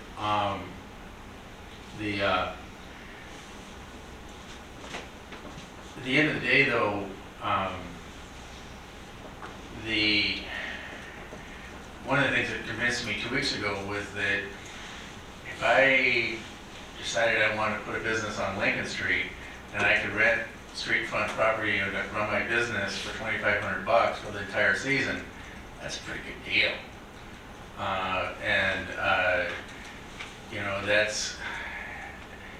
That's not, I don't think, excessive, because there's no, like say, if you were running that from if I owned the property myself personally, I would charge a whole lot more than that. I know that last time, John tried to say it was roughly a quarter a passenger, and I'm not sure if that holds up all the way across the board, but again, that doesn't sound like it's that excessive if it's roughly the minimum bid. But we are going to have to keep working on this. And at the end of the day, I think Chris said it, we're going to have more spaces, more people want spaces than we have spaces, no matter how many spaces, even if we pack them in. So at some point, we're going to have to figure out a way to do that. And it would be really nice to have ironclad that can only have real Sitka businesses, but that is going to be problematic. If somebody I don't know how you define that in such a way that truly won't allow somebody else to come in. Sir, this is an assembly deliberation. We've had an opportunity for persons to be heard. Thank you. Not to surpass legal, muster. I mean, there's constitutional and other all kinds of other laws involved in that, and we have to dance carefully. And I haven't heard a lot of ideas beyond what we've got in here, where you say you've got to have local SIC address. I mean, that would be legal. And if you had to say you had to have been here for a certain number of years operating before you could do it, I know that that's not legal, because that's against the Alaska Constitution. So, I would be very willing to, at the very least, go to multi-year and/or outcry auction at this point. But otherwise, I'm not sure what more we can do. Tim? Thank you, Mr. Mayor. I actually, this is, of course, I'm fairly new at this process, but I'm not new at the process of being in circumstances where big changes are taking place. And when groups hold meetings and stakeholders, they think they have the whole group of stakeholders, and they think they have all the ideas, and they got them all together, and they put together a plan, and then when it starts to become a reality, that's when people really kind of focus their attention to it, and we start to actually hear some of the things that we would have maybe liked to have heard earlier. And so I don't view this legislation, this ordinance right now, as a finished product. Actually, I think this is the beginning of a product, and I don't see, the information that we've seen so far. Sounds like a fairly reasonable process, but it's clear from the conversation that I've heard tonight, which I really appreciate, and I enjoy seeing some young people here who are starting businesses. I think that's really an important thing, and I certainly don't want anything we do here to inhibit their growth. However, I think this is the beginning of the process, and I think one of the things we talked about last time, and hopefully you were all heard this statement, was that we want to make sure that we put the rules of the road down first and early so that people could plan for the future. And this sounds like a process that could take quite a while, and I would hate for us to do this for a couple, 3 months, and people not really know what the summer is going to look like, and not really understand. We could end up right back here again. We could end up with a whole different scenario. And I think, there's opportunity going forward for us to change this, and I would expect that. And as a matter of fact, we've had that conversation. We actually proposed some ideas last time that would have required more readings, and we decided that at that point in time, and I don't know that I've really changed my mind on that we really wanted to put it down, and it's not to make the ordinance and then read it to figure out what it is, but it is to lay the rules of the road down, and then we can modify that to adapt it to what people have big concerns. I heard some big ones today. And I want to address those things, but I don't want to stall the process, and I don't want to repeat the process such that there's no certainty going into the summer. So I think right now, do I think this is a finished document or a finished ordinance and we have all the right answers in it yet? I really don't. But I don't know that we have the moment right now to address all of the issues that are there, because I'm not sure I understand all of what they are. So I'd like to see that as we go forward, we find out. I enjoyed the emails that I got today, and that explained a lot of information that I didn't know before in terms of what the day-to-day stuff is. And to be honest, I haven't come down to see the vendors because, just like most Sitkans, I avoid the downtown during the summer. Because I've learned that it's pretty hard to get through. So yeah, I think I expect this not to be the final answer. But I think that it's important for us to put out, for sure, the framework so that people understand where we're headed and we can adapt it so that it fits the needs of our community. As I share all the same concerns you have about not turning us into catch can or or other places.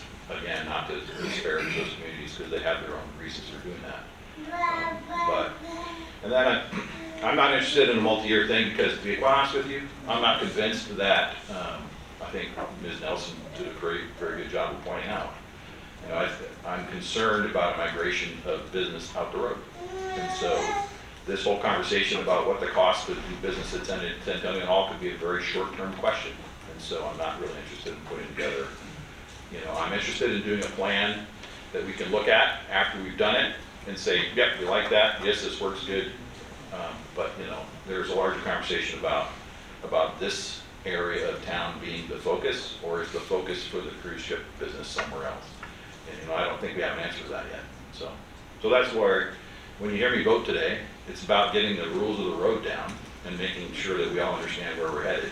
And I expect a conversation about how we're going to improve this ordinance so that it fits the needs of the community. But it's time for us to establish that so everyone understands where we're headed. Chris, and then we'll come to Kevin. Sorry, Kevin. Oh, it's fine. I do agree with creating some longer terms. I think maybe one way to look at it is however how many squares are available, is you have so many to start with at 3 years, so many at 2 years, so many at 1 year, and then as those squares come available, then they all become 3 years or whatever we decide for a longer term, but at least so they're alternating, so it gives opportunity every year for new squares to become available if we decide to go through the bid process. One of my big concerns through this whole process has been keeping it local. You know, I do want to have this opportunity for more of our local businesses. There is language in the ordinance trying to address this. I see the loopholes, just like anyone else does. But I'm concerned if we make the language harder, that does open us up to legal issues. We saw the Commercial Fishery Entry Commission undergo a lawsuit a few years ago pitting resident versus non-resident, and the state actually had to give a lot of money back to down south permit holders. So I wish Brian was here to help, but I do have concerns making the language harder, saying that you absolutely have to be a SIC resident to have one of these squares is legal and opens us up for issues. So I appreciate the language, trying to keep it as local as we can. I just don't know if we can make it any more than that. I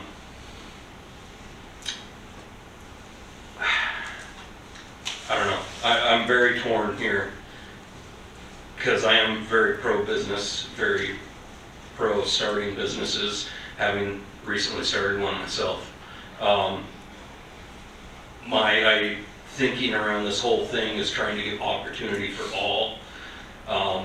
I figured under a limited resource, whether it's 10 or 20 squares, the bidding process did give opportunity to all, maybe weighted a little more heavily on the bigger, more established businesses. But even as a starter, I knew what my permit cost, and I knew that I had to have that much available to get my operation moving.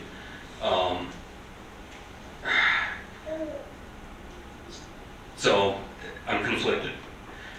I'm also conflicted because not only am I a business supporter, but I understand at the seat I need to look out for the best interests of the city and all citizens. And covering our expenses at this facility and giving maximum value to the citizen is very important. So I'm conflicted. All in all, I'm very conflicted. It's not an easy one. So I guess that's where my feelings are at the moment. But yeah, if there's more discussion here, I'm happy to listen. And Chris, it is my understanding that Brian is listening and could be available for questions. So we can come back to you, and if you do need to talk to Brian about that question you had. Well, if he wants to answer yeah, well, that question, given the preparation, Okay, then, like I said, I believe he's listening so that he can get to a place where he can speak, and then we can come back to that question. Okay, sounds good. Kevin? Thank you, Steve. So I appreciate what everyone has said. It's been interesting listening to the conversation progresses. And I think I agree with a lot of what everybody said.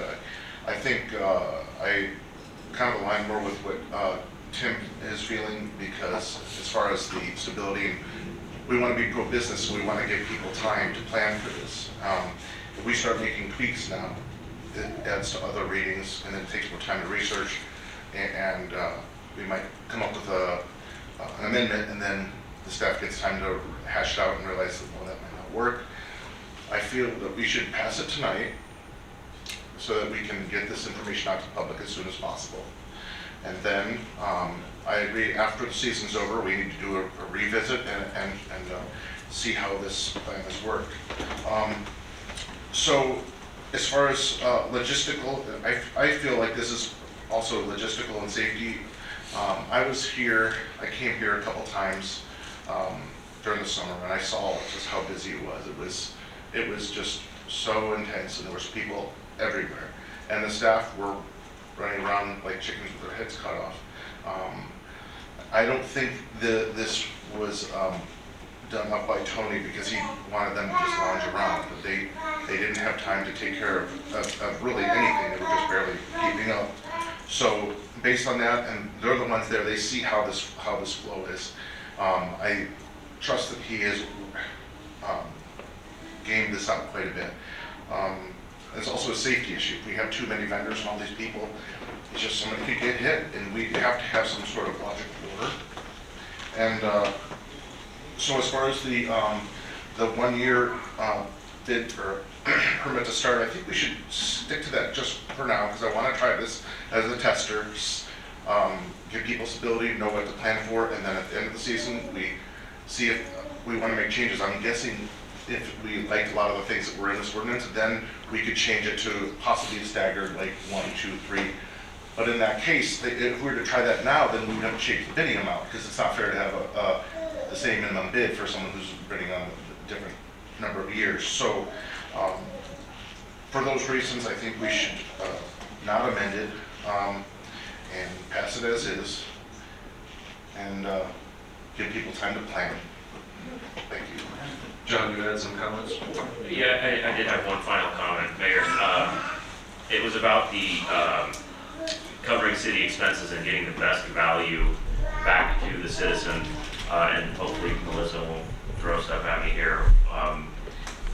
Generally speaking, the city is not in the business of making profit, but we run kind of like a business, but we are a working capital fund. Meaning whatever surplus we have gets invested right back into this community to make the quality of life better.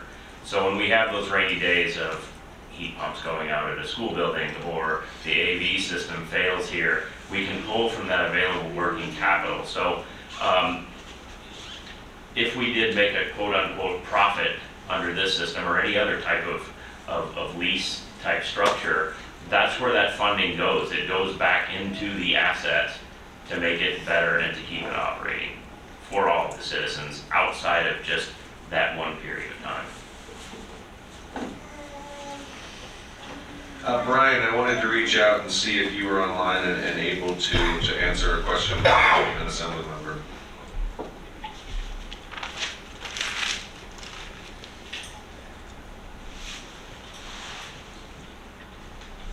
And Brian, if you are able to jump on at any point, please interrupt. If not, Chris, if you could get perhaps Brian offline, and I want to make sure your question gets answered. I know it helps to have it tonight, but I want to make sure your question gets answered. So one thing for me that I've been bouncing back and forth on is this lease term.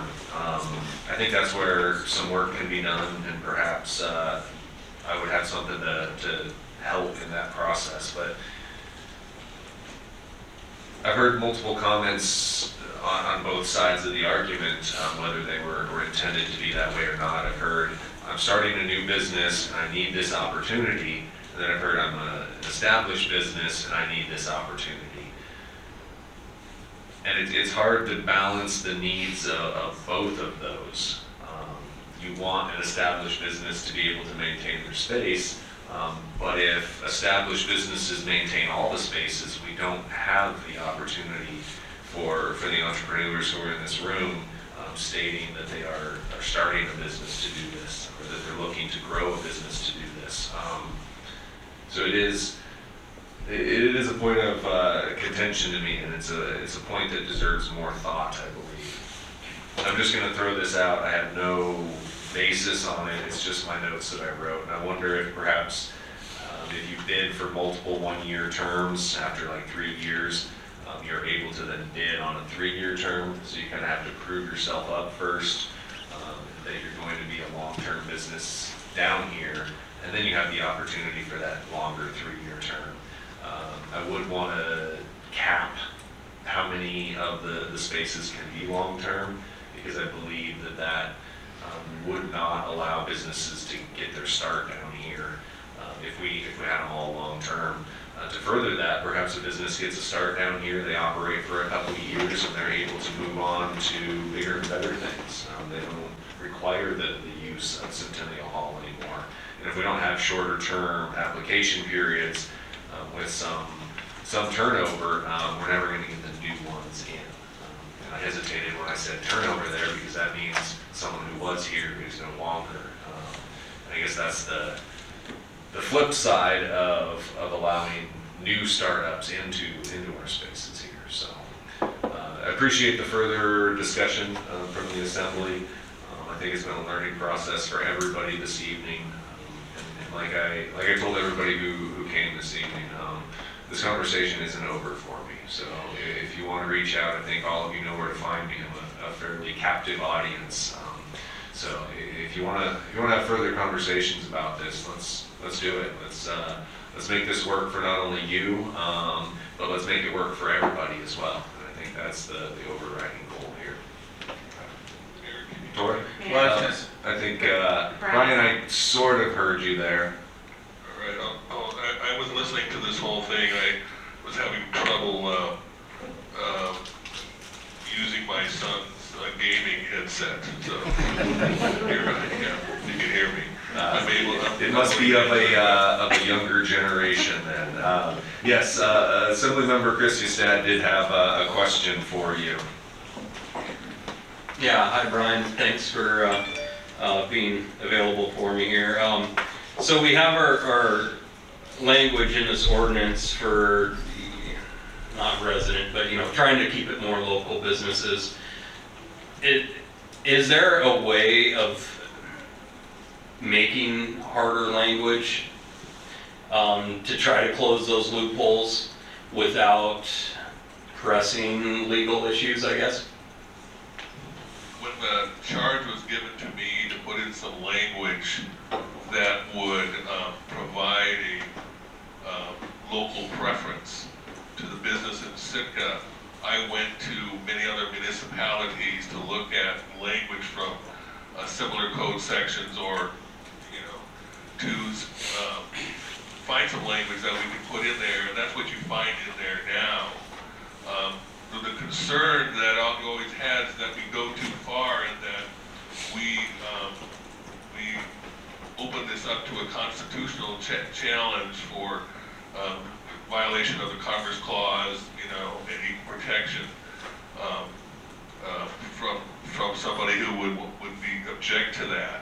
So I think I put in there as robust as we can do without violating those constitutional provisions. And I suppose there's maybe some ways to sharpen it up a little bit, but I would have to put some more time into that to think about those kinds of things. But as it stands now, I think it does what we want it to do, and I can't say that it would eliminate any loopholes. But a lot of it is in the enforcement too. It's what we do to determine whether or not people are satisfying the business preference that we're looking for the locals. And if people just fill out the forms and we just are satisfied with the way they fill it out, people are going to be more, it's more easy for them to find those loopholes. But if we enforce it vigorously, I think this will be helpful. Cool, that's it. Okay, thanks, Brian. Yeah, any other questions for Brian while we have him on the line? Tor? Yeah, so, hey, Brian, this is Tor. If we went from a sealed bid to a cry-out bid, is that a major change?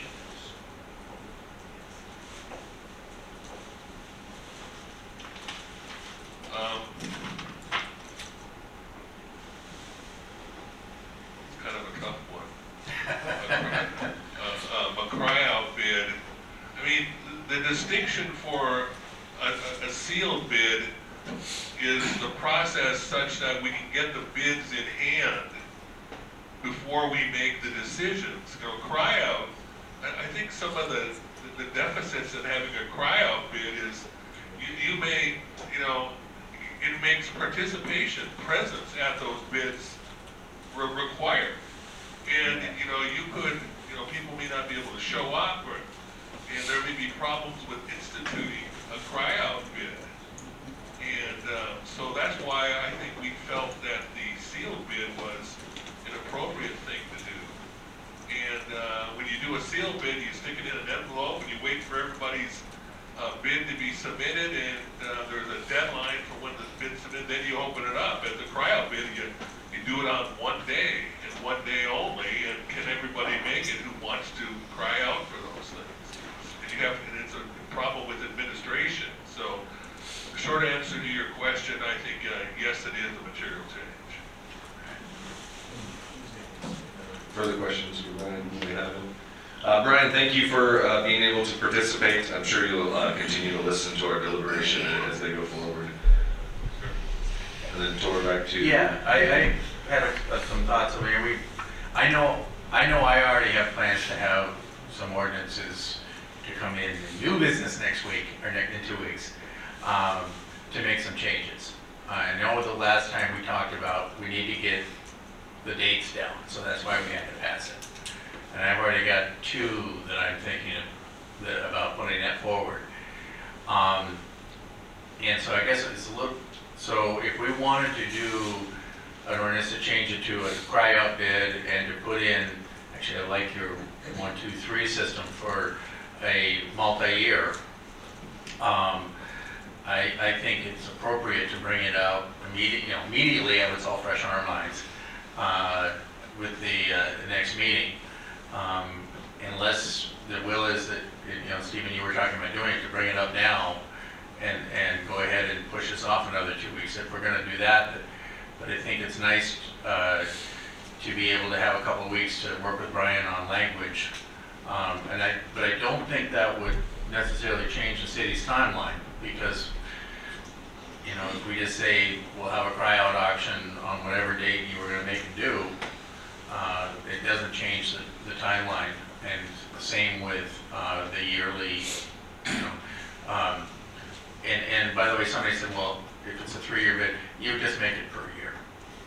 You would say this is your bid per year for a longer term bid. Anyway, I think we should be ready for a flurry of ordinances to make changes to this, no matter what happens tonight. And if there is, you know, interest in going ahead and trying to make some changes now and just accepting a second read and a third reading, well, that's okay too. Is that we should have a bathroom break first.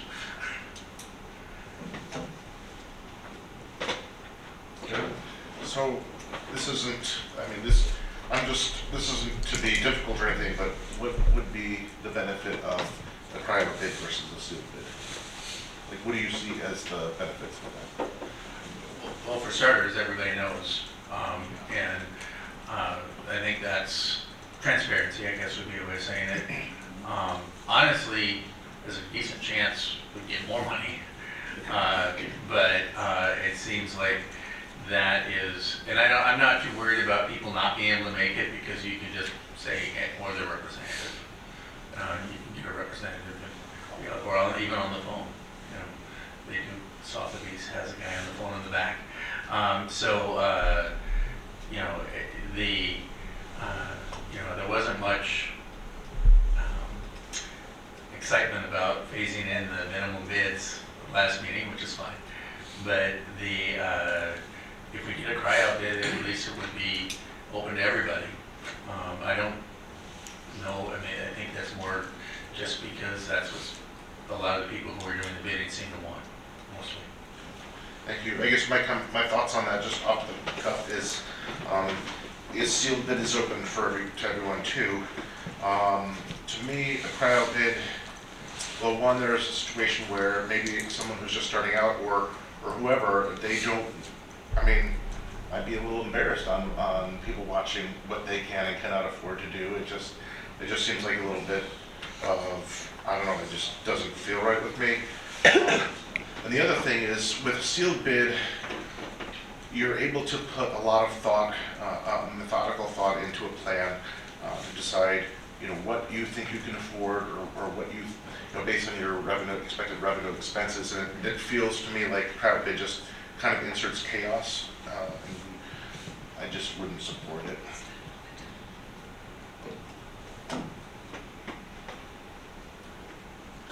Further comments from the assembly on 22-30? Tim? I agree with Tor. And I think I spoke about it already. I expect to see some changes to this going forward before summer. But I do want to, as I stated before, get us going on this process so that people can start planning for what's coming. Because this is a big change from what we've done. But we're in uncharted waters here in some ways. So.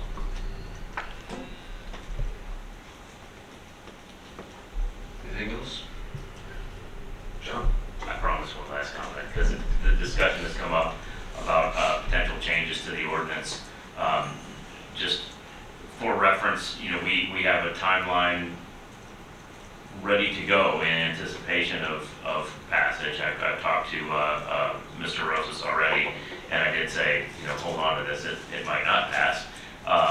But if upon passage of this, we plan on moving forward with the process almost immediately to be able to give the businesses time to formulate their bids and to get their expectations set prior to this travel season. So if there were to be ordinances that modify this, I don't think it's, I'm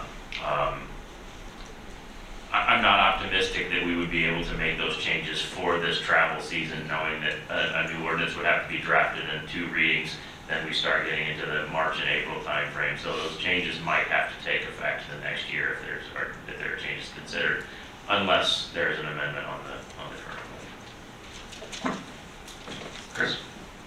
This is for you, John. Would we be better off to amend if we so choose what's before us tonight, or to bring back new ordinances in the future? Any amendment is still going to require 2 readings. So. Not if we do it tonight. If we do it tonight. It's just one more. Okay, that's right. We'd be voting on the amendment, and there would be an additional reading. So that is a possibility. And I can't say which one would. Well, I can say which one would go quicker. The amendment would go quicker. It would draw the timeline out. But the point I was trying to make is that if this passes in its current state, as soon as it passes, we're pressing ahead with that process. I'd like to present a counterpoint to that, John. As you say, you're going to press forward. However, Brian, as the legal advisor, would be reviewing any ordinances that came before him. Brian could offer some thoughts and guidance to staff on potential areas where they shouldn't press as fast forward, and they're still able to conduct the bones of this, because we've heard very little opposition to the majority of this ordinance. There's just some sticking points. And those sticking points that assembly members wanted to present ordinances for going forward could be held on to a little bit tighter while charging forward with the majority of the ordinance. Yeah, so I was going to say. Kevin? All right, I actually disagree with what you're saying, Stephen, just because in my mind, the purpose of this is to give surety and stability so people know what to plan for, but then we pass it and say, oh, by the way, we're gonna change it in 2 weeks. Some of the changes I'm guessing might be to the bidding process, which is the crux in my mind of what I've heard people are against, so that would be possibly an amendment. So to me, if you're gonna make I would prefer to amend it. We make changes next year after we've had a season to review, but if people are gonna make changes or now the ordinances, personally, although it's been going on a long time, I'll take a break, I would prefer that people make these amendments right now and we discuss it, and just get it over with. I would say that, January 10th is, I find it hard to believe that you'll have the stuff out by January 10th. And that would, and we're talking, the things we're kind of talking about are the length of the leases and outright bidding, which would be pretty minor changes to the application process. It's still going to have to put a bid out. It's still, and I guess the advantage of putting them forward next meeting is that we get to hash them out, we get to work with Brian and make them legal. Whereas if we do it right now at the table, the risk is that they would be half-baked. I think that we, like I said, I've already got 2, possibly 4 that I would want to make. And I kind of held off on them purely because we talked about last time trying to get it going, but I don't think that these would be things that would stop the process at the city level.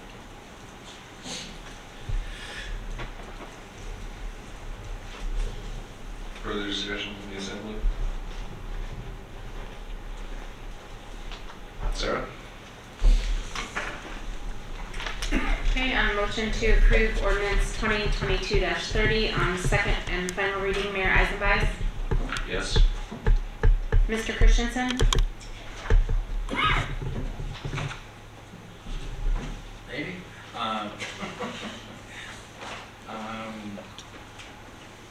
Yes.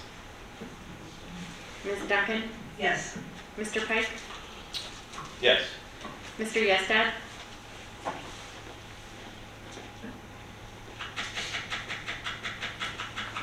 No. And Mr. Mosier? Yes. Okay, motion passes 5-1, excuse me. Thank you for everyone who's here this evening. It is past the top of the hour. The assembly will take another 5-minute break and jump into new business.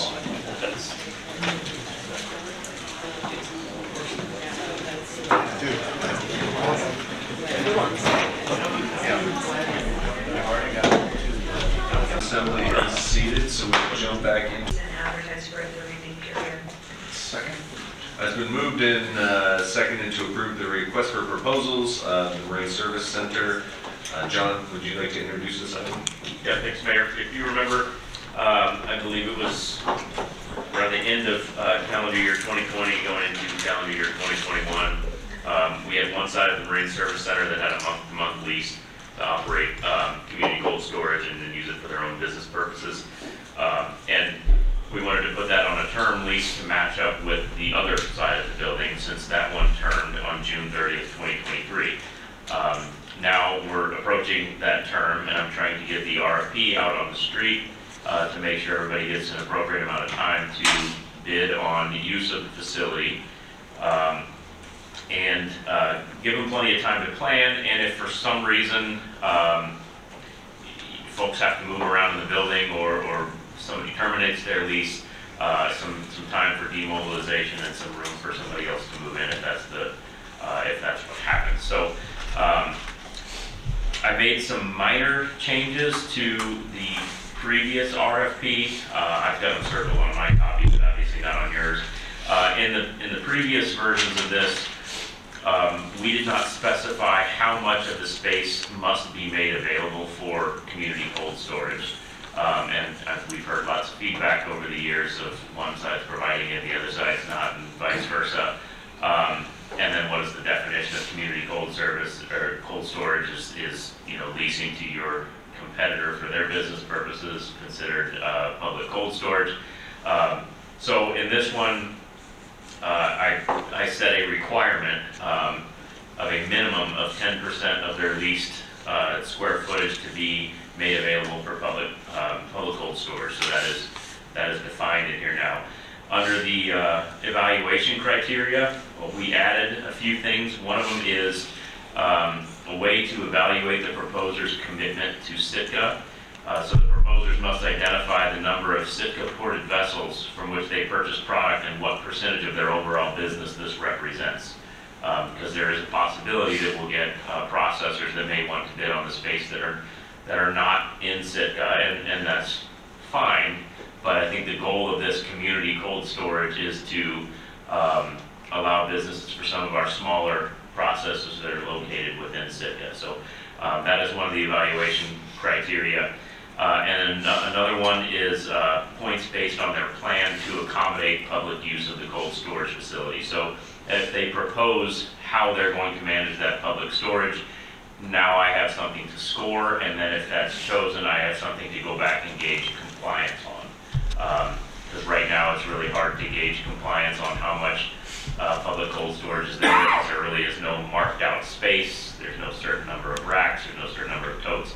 So I don't know if it's compliant or not, but yeah, we'll get sometimes complaints from folks wanting to use the facility and they're told the space is not available. So I'm open to any other questions if you have any on the RFP, but again, the goal is to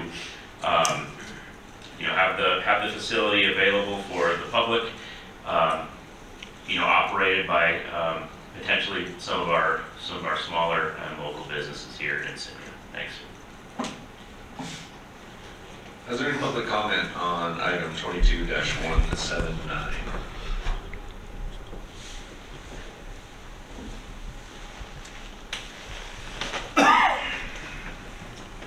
Good evening, Richard Ween. This item is about the lease for the Marine Service Center. I think that the lease and sending it out for RFP is a wonderful thing. Apparently 1.4 million pounds of seafood can be stored in that space, and that's one heck of a lot of fish sticks. The important thing here to note in reviewing what the RFP said, and actually what it didn't say, was and to me the most important thing is that there are certain minimum costs that this Marine Service Center has. And I didn't see a minimum bid. And I think that we should have a minimum bid which realistically would cover the cost, because now you're talking about a bid process. They could be the only bid that comes in, and if it's not suitable, then we may be operating it at a loss. There was another thing about in various insurances within the bid that they would be required, even though I know this is not a lease, but like we hear tonight that you want to let people know what the rules of the road are. They need to know what a minimum bid is. They need to have not only product insurance, in case there's mechanical failure. Otherwise, I can see the city get pushed into being responsible for it, but also liability insurance. And these are the basic things. Now, one of the important things about this is that the Marine Service Center Fund has $1.6 million in it, and it's one of the most successful funds. And to me, I call that profit. The city is not supposed to be in profit, but they have $400,000 and other types of things that are going to be going on. It's going to be paid out of the working capital. Working capital is profit, and yes, it is reinvested. And so we need to think on those bases, and the RFP really needs to have a minimum bid. Another aspect is, and I found it interesting, is that the administrator, Mr. Leach, said, we have an evaluation for a commitment to Sitka. Well, why couldn't we put that in with the vendor one? What, are we violating the Commerce Clause of the United States Constitution on this? If we have to have a commitment, do they swear an oath? The whole notion is that yes, you can develop ways to deal with commitment to our city without running afoul of interstate commerce. And I have people here need to reread the Constitution and some of the cases that support it and understand that we can make these determinations. So, not being a constitutional lawyer, I say that commitment to Sitka is a good thing, and that having minimal bid is also a good thing.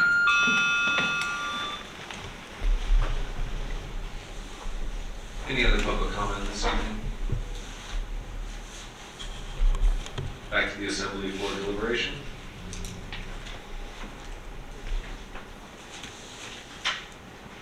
John, I did have a question for you on this, because I know it's come up in conversations with you in the past. There is under the space for personal use, we've been approached by a business who requires some cold storage space in order to operate their business successfully. Under this personal use, is their business use still able to go forward? Are we not only incorporating someone who wants to deep freeze a deer, but someone who needs to use it for their business, they can still lease space out of this in a sublease agreement, correct? Well, I'll have to wait and see what the bidders propose. They might offer something like that. The only thing I wanted to specify is that 10% for public storage. Now, that person could use that public storage space if it is available. Again, I'll have to see what the plan of the proposers is.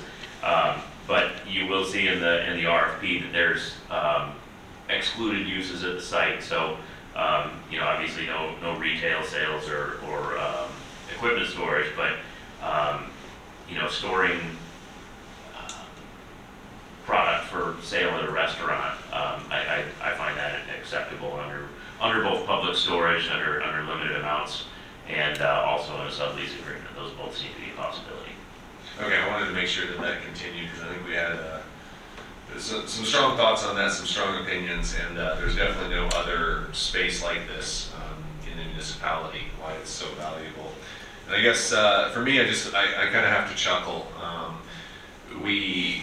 We get slammed for this fund having enough money in it to cover major expenses and then cover replacement when it happens, and we get slammed for it being successful. And it just makes me chuckle a little bit when there's a successful operation, that even that can be turned into the negative. I think this building is massively successful. I think it's been a massive success for our community, and hopefully it will continue forward in its current iteration. When we do need to make some major upgrades or repairs, there's a fund for that available already, and we won't have to lease, or we won't have to loan and further the burden. So I think the Marine Service Center is a massive success in our community, and I'm glad we found a way to fix the wall in front of it to continue. Chris? I do actually have a question. How in this RFP are we making sure that we're covering the cost of operation? Because it has been extremely successful in the past with our two anchor tenants. So yeah, I just want to make sure that this fund keeps doing as well as it has been. At least it's covering its bases. Currently, the lease is covering the expenses. I mean, the lessee pays their own utility costs while we're there, and I think the health of the working capital fund balance should be the indicator, and the fact that we're able to pull from that working capital partially for the seawall. So we are covering our expenses, and we're earning enough revenue to keep investing back into the building. Just to follow up on that, if you get it and you don't think that it is going to cover our needs, we don't have to accept the proposal, right? I mean, if somebody bids $1, we can say, well, we're just going to not accept it. I have had folks propose $1 before, and there is a section in the RFP that we reserve the right to negotiate with the proposer and waive formalities, and basically deny any bids if they don't meet the best value requirement for the city.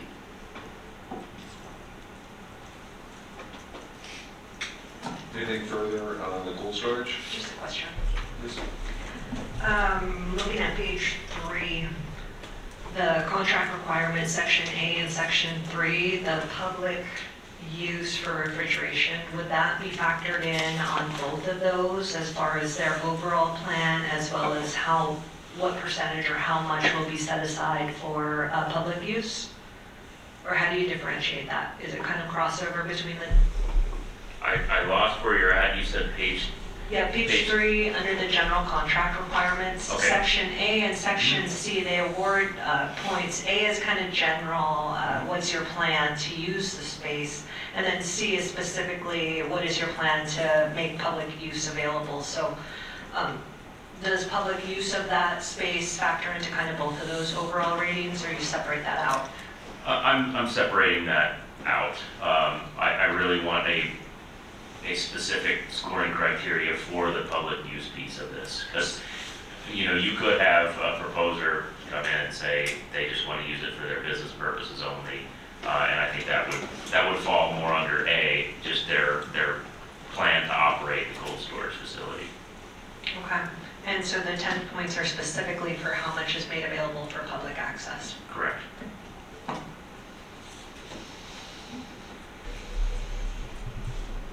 Anything further? Sarah? On the motion to approve the request for proposal for rental of the Marine Service Center cold storage space and advertise for a 30-day period, Mr. Yestad? Yes. Ms. Duncan? Yes. Mr. Mosier? Yes. Mayor Eisenbeis? Yes. Mr. Pike? Yes? And Mr. Christensen? Yes. Motion passes 6-0. Our next item in front of us is to reappoint a replacement assembly member. As with the last process we went through, a motion was made to nominate individuals, and then the assembly went through a deliberation process in the past. I would prefer that to be the same process again that we handle this evening. So we make a motion? Please. I'd like to make a motion. I nominate J.J. Carlson to fill Rebecca Hemschutz's spot. Is that? You're actually, historically, what we've done is nominating all of them. Oh, I did it wrong. Okay. Your motion is valid if that's the motion you choose. No, to let's stick with, let's. Yes, historically, that is. Let's do it that way. I nominate J.J. Carlson, Greg Dunn, Steve Lee, Drew Thompson, Carol Boyson, and Richard Ween to serve the remainder of Rebecca Hemschutz's term until the results of the next regular election are certified on October 10th, 2023. Second. It's moved and seconded to nominate the previous names to fill Rebecca Hemschutz's term. Is there any public comment on the names to fill the terms? Or term, singular, not multiple. We'll bring it back to the assembly for discussion. Can we maybe more explicitly invite the candidates to, I know for reading this, I'm not ready to follow. Assembly members are able to compel someone to come up and testify, although they're not obligated to. Yeah, I just would encourage anybody who's put their name in to come up and explain why they should be our candidate. At this point, you'd have to ask someone specifically who you want to hear from. Well, I will ask everybody Kevin just said to speak.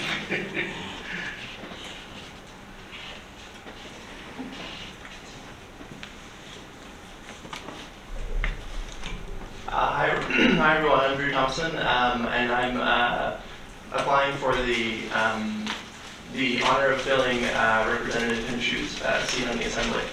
So I've been in Sitka for a short time, but I've had the privilege of getting to know this place, I think, from a unique lens as a provider here, working at Sitka Medical Center and in Search, and I've really grown to love Sitka.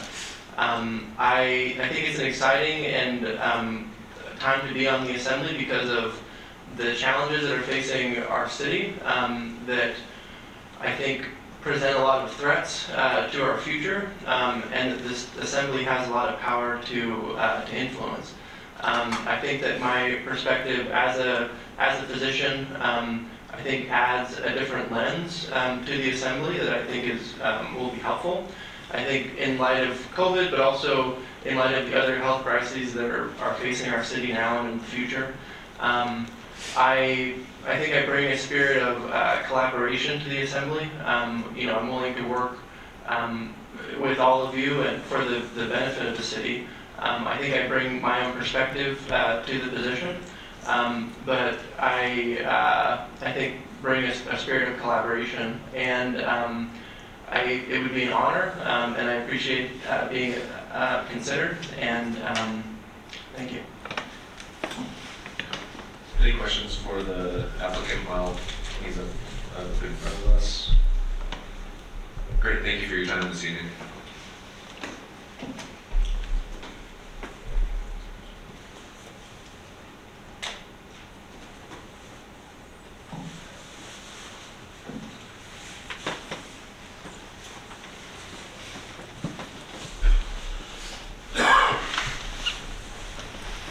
I'm Carol Boyson, and I submitted my letter of intention, and I just want you to know that I would find it to be an honor to serve with you on this assembly, and I think I bring the skills such that I could hit the road running, especially when you have a budget before you, and you have other issues that I have dealt with before at my previous experience in Ashland, Oregon, as a counselor for 8 years and also serving on commissions. So I bring experience. I also bring a real fine attitude of teamwork and working together and listening to the public and trying to understand where they're coming from and who they are, and representing them as well as the larger community. And it's a balancing act, and listening to you this evening, I heard you struggle with finding that balance, and I really appreciate the way you were so honest and engaging with one another, and I think I fit into that kind of attitude and way of dealing with one another. So, thank you. Thank you. Any questions for the applicant? Great, thank you for your time. If anyone else is so inclined, the microphone is available. Good evening, I'm JJ Carlson. I think that as a young female professional that I bring a good voice to my friends, my community, with the strategic plan ahead of us that the city's laid out with childcare and housing as top priorities. I have a good vision for that, and think that collaboration and teamwork are great ways to make it happen. Thank you. Questions for the applicant?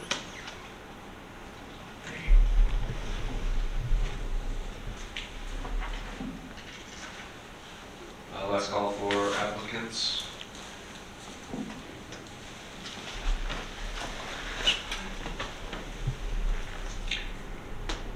Good evening, Assembly. My name is Richard Ween. I think it is no secret that I have an interest in civic and community issues. I've attended virtually every single meeting over, in essence, the last half decade. I serve my community as a physician and surgeon, which means that I serve virtually the entire catchment for search and for Sitka for a long period of time. And I feel that I have a lot of, I'll say, institutional knowledge. So when you talk about hitting the road running, I've been to the meetings, I've read all the packets, and so therefore I believe that you may not necessarily like what my opinion is, but I think it's important when you deal with issues to have differing opinions, because unless you have a differing opinion, you can't compromise. Compromise is you want to sell it for 10 and somebody wants to buy it for 8 and you agree at 9. But if you didn't have that difference, then the conversation never occurs. And if the conversation never occurs, I don't think that there is an opportunity to grow. Bottom line is, I'm a physician for more than 40 years. I'm currently chairman of the Alaska State Medical Board. I have made enormous decisions. I take complex information, I synthesize it, and I come up with solutions. And sometimes that is a very important skill. And I realize that it might not be enough. I sometimes felt, should I have a Nobel Prize, that it would still not be good enough. But I've served my community well, and at the end of the day, I'm interested. But alia acta est. So thank you very much for your time and listening, and I see the timer isn't going. So maybe I'll continue to speak for a little while. But anyway, thank you. Thank you. Any questions for the applicant? Back to the assembly for deliberation. Okay. I've already made my intention known, because my first motion, after reviewing these, they all had a lot to say. And I thought they were all very well written. I believe I would like to have J.J. Carlson on there. Even though she's only been back about 1.5 years, 2 years, she was born and raised here, so she knows the town. I feel like it's really important being on the assembly that you're here a while, that you get a sense of the mood and the culture and the rhythm of the people. Sitka is, as was said in the previous discussion, a very unique place. And so, you know, I wasn't born and raised here, but I've been here almost 30 years now. It takes a while to really understand this town and how people think. So I like that, and she's, you know, a female, and most of the members here are male. I think it brings good diversity. I think that is, and that's good. And then also the really thing that clinched me is she said, not much, it wasn't super profound, but she said she likes to keep the big picture in mind, and that's always what I really value. We can get really down into the weeds and try to focus on one thing sometimes. We really, in every issue, we need to try to look at the big picture of what we're doing, why we're doing it. So, those are my thoughts.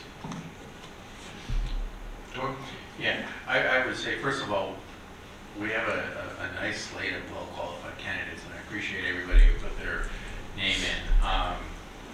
And I would actually agree mostly with what Kevin said, but I want to bring up, you know, the idea of, if it's not really truly possible, but to try and get somebody who is as closely like Rebecca as possible. And I think that JJ would fit that because, you know, various reasons, but that Kevin has already brought up some, but just somebody who you know, would recognizably be fulfilling the same constituency as Rebecca. And so, again, that's why right now, at least, unless somebody changes my mind, I'm planning to vote for JJ. Jim? Well, I want to thank you all for making this a lot tougher, very tough for us. I agree with Thor, everybody's very qualified and brings a perspective that's important to the assembly. So I don't think we're going to go wrong by picking anyone in particular. So, however, I am going to go JJ as well because I think she brings the perspective that I agree with Thor, aligns with most closely with Rebecca, and that's why I'm going to vote. Crystal? Yeah, I wanted to start off by giving props to Rebecca. Her and I started this journey together, and I had no idea that I would cry at the last meeting. I was so embarrassed to do so, but she brought a lot to the table, and her and I were sitting on the side of the table, so I feel like we've kind of gone through this experience together. So I first have to really plug that I appreciated her contributions to the assembly. I know we did this at the last meeting, but I just wanted to emphasize that because it's important to me. She definitely brought a unique perspective, and we talked when we were actually trying to fill this seat about that diversity of perspectives and how we have various life experiences that basically inform our decisions at the table or where we're coming from on each topic. We may get there in the vote, but I assure you we didn't get there in the same way. We have different frames of reference. So just like you, I went through and I was really appreciative of the fact that so many people were interested in applying for the position. That in itself speaks to us people who want to be engaged in the process. And so that was really uplifting to see and have letters to go through to kind of narrow down. Of those, I was looking at what Rebecca brought and who may have similarities that, because she was voted into the position for a reason. And she served really well. And so I actually narrowed it down to JJ and Carol, because I think we need to talk about those experiences and how those inform our decision making and how we need to reflect the greater community. Sometimes it's just difficult to do so. So the easy ones to identify, gender most obvious, but ethnicity is another one that you could pretty much suss out. The other ones that are also important would be things like socioeconomic status, sexual orientation, abled, religious background. All of those will give differing perspectives just because you grew up with that perspective, which is different from ours. So we want to enable that at the table and encourage that. And so when I looked at the number of candidates, like I said, for me it was a toss-up because I really do think that Carol puts a lot of good, useful information. We weren't born and raised with her in this community, and she recognized that. So she said, here's my background, here are my qualifications, here are the issues that I'm concerned with. I felt like there was a lot of meat there. So I am fine with either. I don't quite know. I can see that support is leaning towards JJ, and I'm happy about that because I also think that she'll be a stellar assembly member. So we're sitting in a good position of having a difficult decision tonight. And so I'm not quite sure how I'm going to vote, but I did kind of narrow it down, and I thank everybody who applied. This is an important process to kind of fill out and serve that term until the next election. So gonna cheese.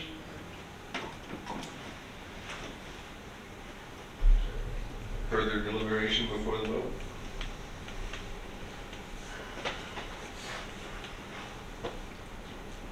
Sarah, on round one anyway? Sorry, Yeah. Can you remind me how this is going to work? So I'm randomly going to call your names, and then you will indicate who you'd like to vote for. Vote for one, we have to do, if no one receives a majority, we have to go to round two, and there'll be a round two voting. Thank you for asking for clarification before you do something that you don't know what you're doing. Sarah? All right. Mr. Yestat? JJ. Mr. Mosher? JJ. Mayor Eisenweiss? Carlson? Mr. Pike? Carlson. Ms. Duncan? JJ. And Mr. Christensen? JJ Carlson. All right, JJ. You may take a seat. Actually, we'll do your oath. Keep the thing on. Oh, you...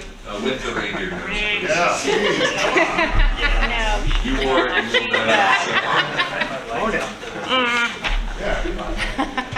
I'm going to meet you on that side over there.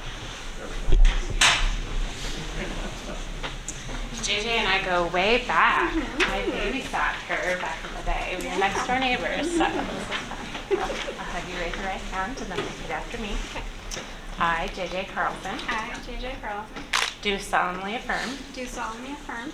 That I will support and defend. That I will support and defend. defend the Constitution of the United States of America, the Constitution of the United States of America, the Constitution of the State of Alaska, the Constitution of the State of Alaska, and the laws and ordinances and the laws and ordinances of the City and Borough of Sitka, in the City of Borough of Sitka. and that I will faithfully discharge my duties And I will faithfully discharge my duties as an assembly member as an assembly member for the City and Borough of Sitka for the City and Borough of Sitka to the best of my ability. to the best of my ability.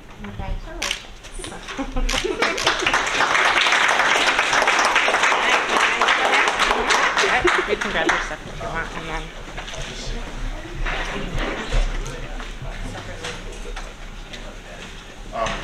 Mr. Mayor, so allow me to just say one comment. I forgot to say thank you to everyone who applied. I do think that we have all brought a lot. Carol would have been my second. I appreciate everything that everyone did to apply. It takes a lot to put your name out there, even for an appointment. So thank you.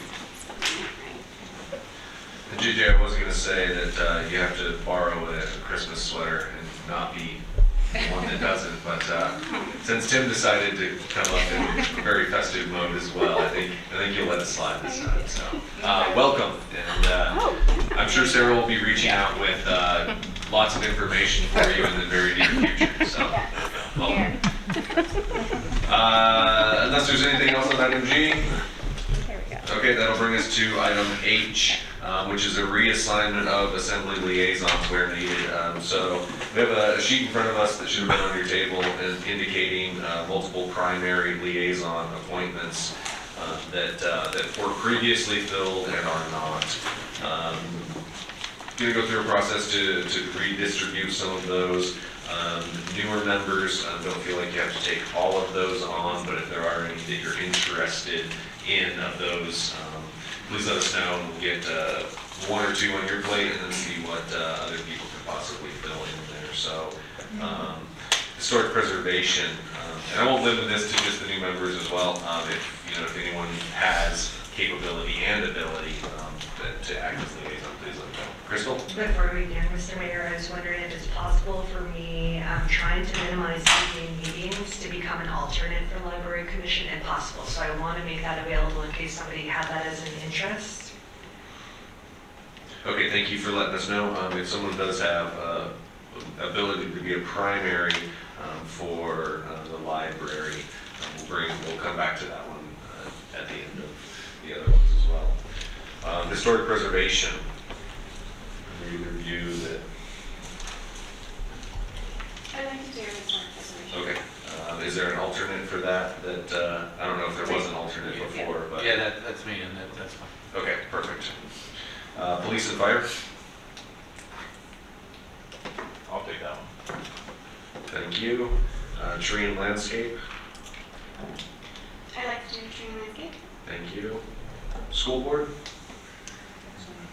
So, they actually meet on the same, one starts at 5 though, the other at 6. What building? Just right across the way, so that might work. If you do find that to be difficult to manage, please let us know. We can go through this process again. Okay. I can move up to primary and school board. Thank you. Would someone be able to be an alternate? If not, generally thank you. And then Sustainability Commission, we're looking for an alternate. And again, if no one is able, and Sarah will put out an email to see if anyone. Do we know when they're meeting yet? It's listed as TBD. It's the second, is it second Monday? Second Monday of each month. Yeah. Second Monday? Time? 6 o'clock. 6:30, sorry. So soon as the NFL season's over.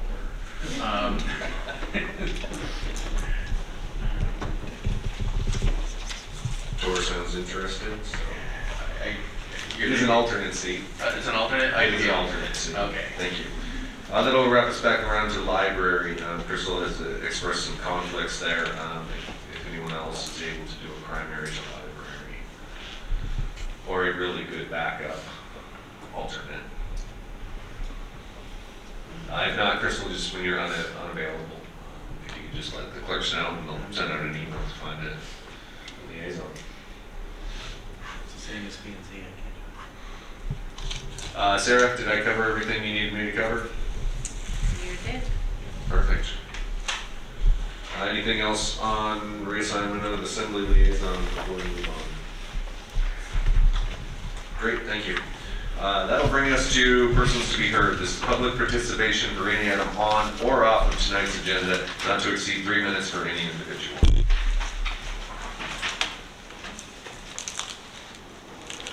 Please.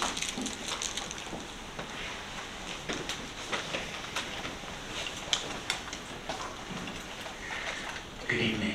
My name is Richard Ween, and I know that you don't have to be a seer or a great prognosticator or even Nick the Greek in order to know that I will be continuing my role as coming to every meeting and making commentary. One of the things that struck me, which I thought was wonderful, were all the candidates. And at the end of the day, I generally, today is a little different, I think. I'm generally kind of like the sole survivor here. And with all these people who are interested, it'll be wonderful to have company at the ends of the meeting. Because isn't that what it's about? To be interested and not necessarily have to sit in the seat, but to demonstrate interest. So I will be here and continue to do that. Hopefully we'll do well. One of the things I'd like to do and make it public is that we had snow and how timely the Assembly addressed that most important issue. And I'd like to give a shout out, a very big one, to all the ATV team who went out and removed the snow on all those sidewalks. And if there is a proclamation to be given at some time, maybe at the spring equinox or solstice, whatever it is, they should get a proclamation because they did a darn good job. Important things that happen is that we heard that there weren't a lot of changes to be made, but one thing the Assembly has to remember, people who come up here, who sit here at this table, I'll call it the people's table, only get 180 seconds, and therefore you can basically only make 1 or 2 points. So you cannot say there is no interest unless there is more time given. Then, and we can suss this out completely, that it's not necessarily a decision or a judgment that you can make. Bottom line is 180 seconds is not a lot, and but you certainly can say a lot. I'm sure that you know that the CPI came out today at 8:30, and whether you believe it or not, and I don't, the number, the bottom line is inflation is here, inflation is real. Just go to C-Mart, go anywhere, and you'll see it. And it is still very expensive. Any other persons to be heard on or off the agenda?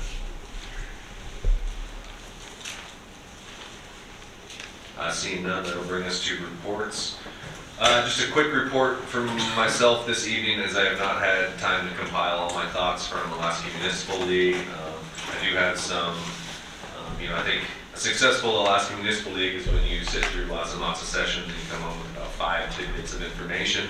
So I'll have those 5 tidbits for you, and perhaps some things that we can look at going forward.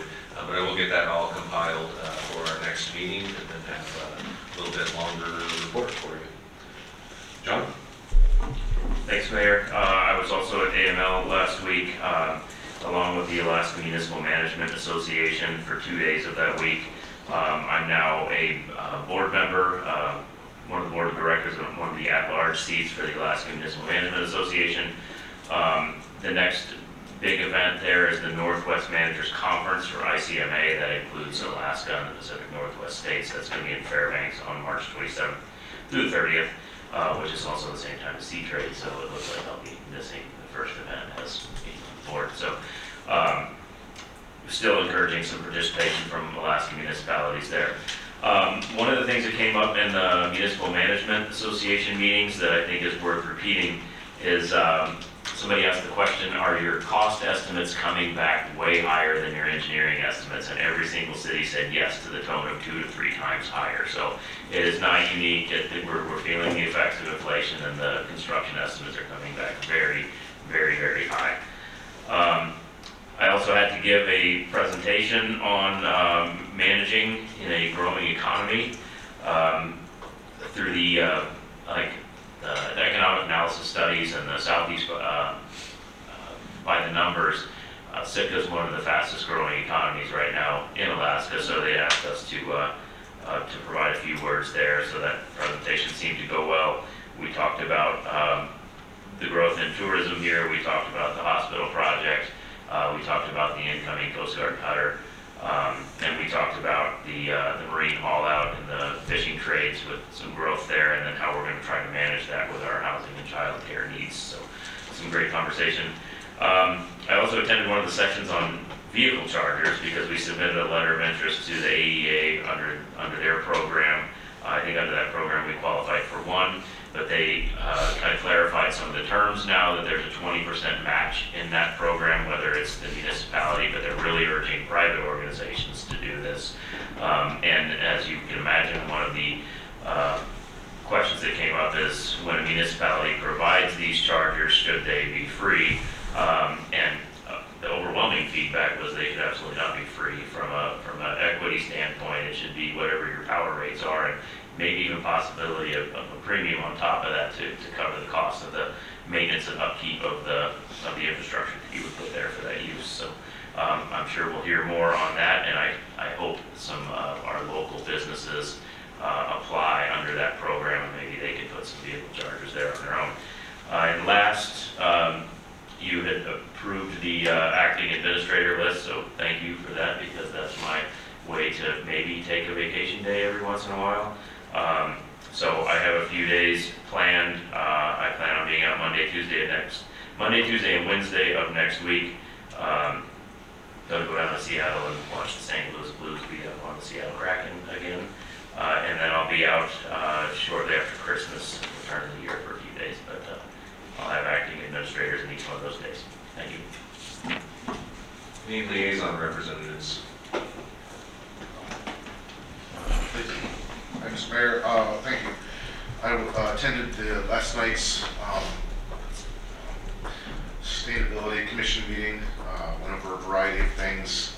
It was very helpful. Well, first of all, we had a work session where we were able to watch and interact with the ETIP presentation.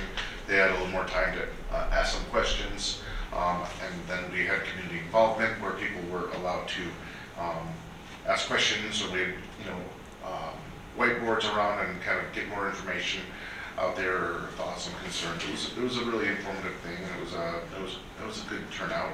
At the actual commission meeting, went over just kind of beginning items when you're starting, kind of code of conduct or that sort of thing, kind of trying to work on just the beginnings of priorities that they might want to work on. I mean, the goals are set out in the ordinance, or priorities as far as, because you can't do everything all in 1 year. It was just the beginning of that discussion, and just a little bit of getting to know each other. I also, I try to respect the liaison position, and that it's not to insert my opinion on things. I felt like I was more of a cheerleader, and my input was to encourage them to have fun. It's a challenging issue, but to be creative and have fun, and because you're doing that, then you're going to keep coming, you're going to keep contributing. So I think it's good. I think I have a good crowd there, and yeah. Any other liaison reports this evening? Sarah? Our next meeting is Tuesday, December 27th. I also wanted to thank all of our board, commission, committee members that we have. We do have some vacancies. If anyone's interested, they can contact our office. We have Health Needs and Human Services, Historic Preservation, Library Commission, Parks and Rec, Port Harbors, and Tree and Landscape. Thank you. Any other reports this evening? Seeing none, that would bring us to our executive session this evening.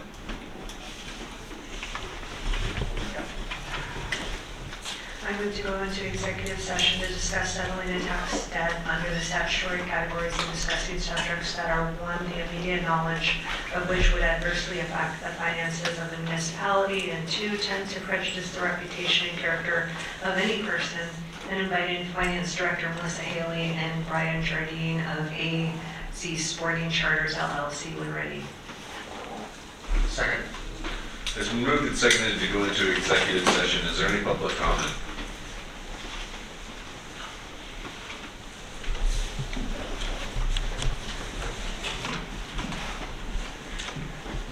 Good evening, Richard Mean. I'm a big proponent of transparency.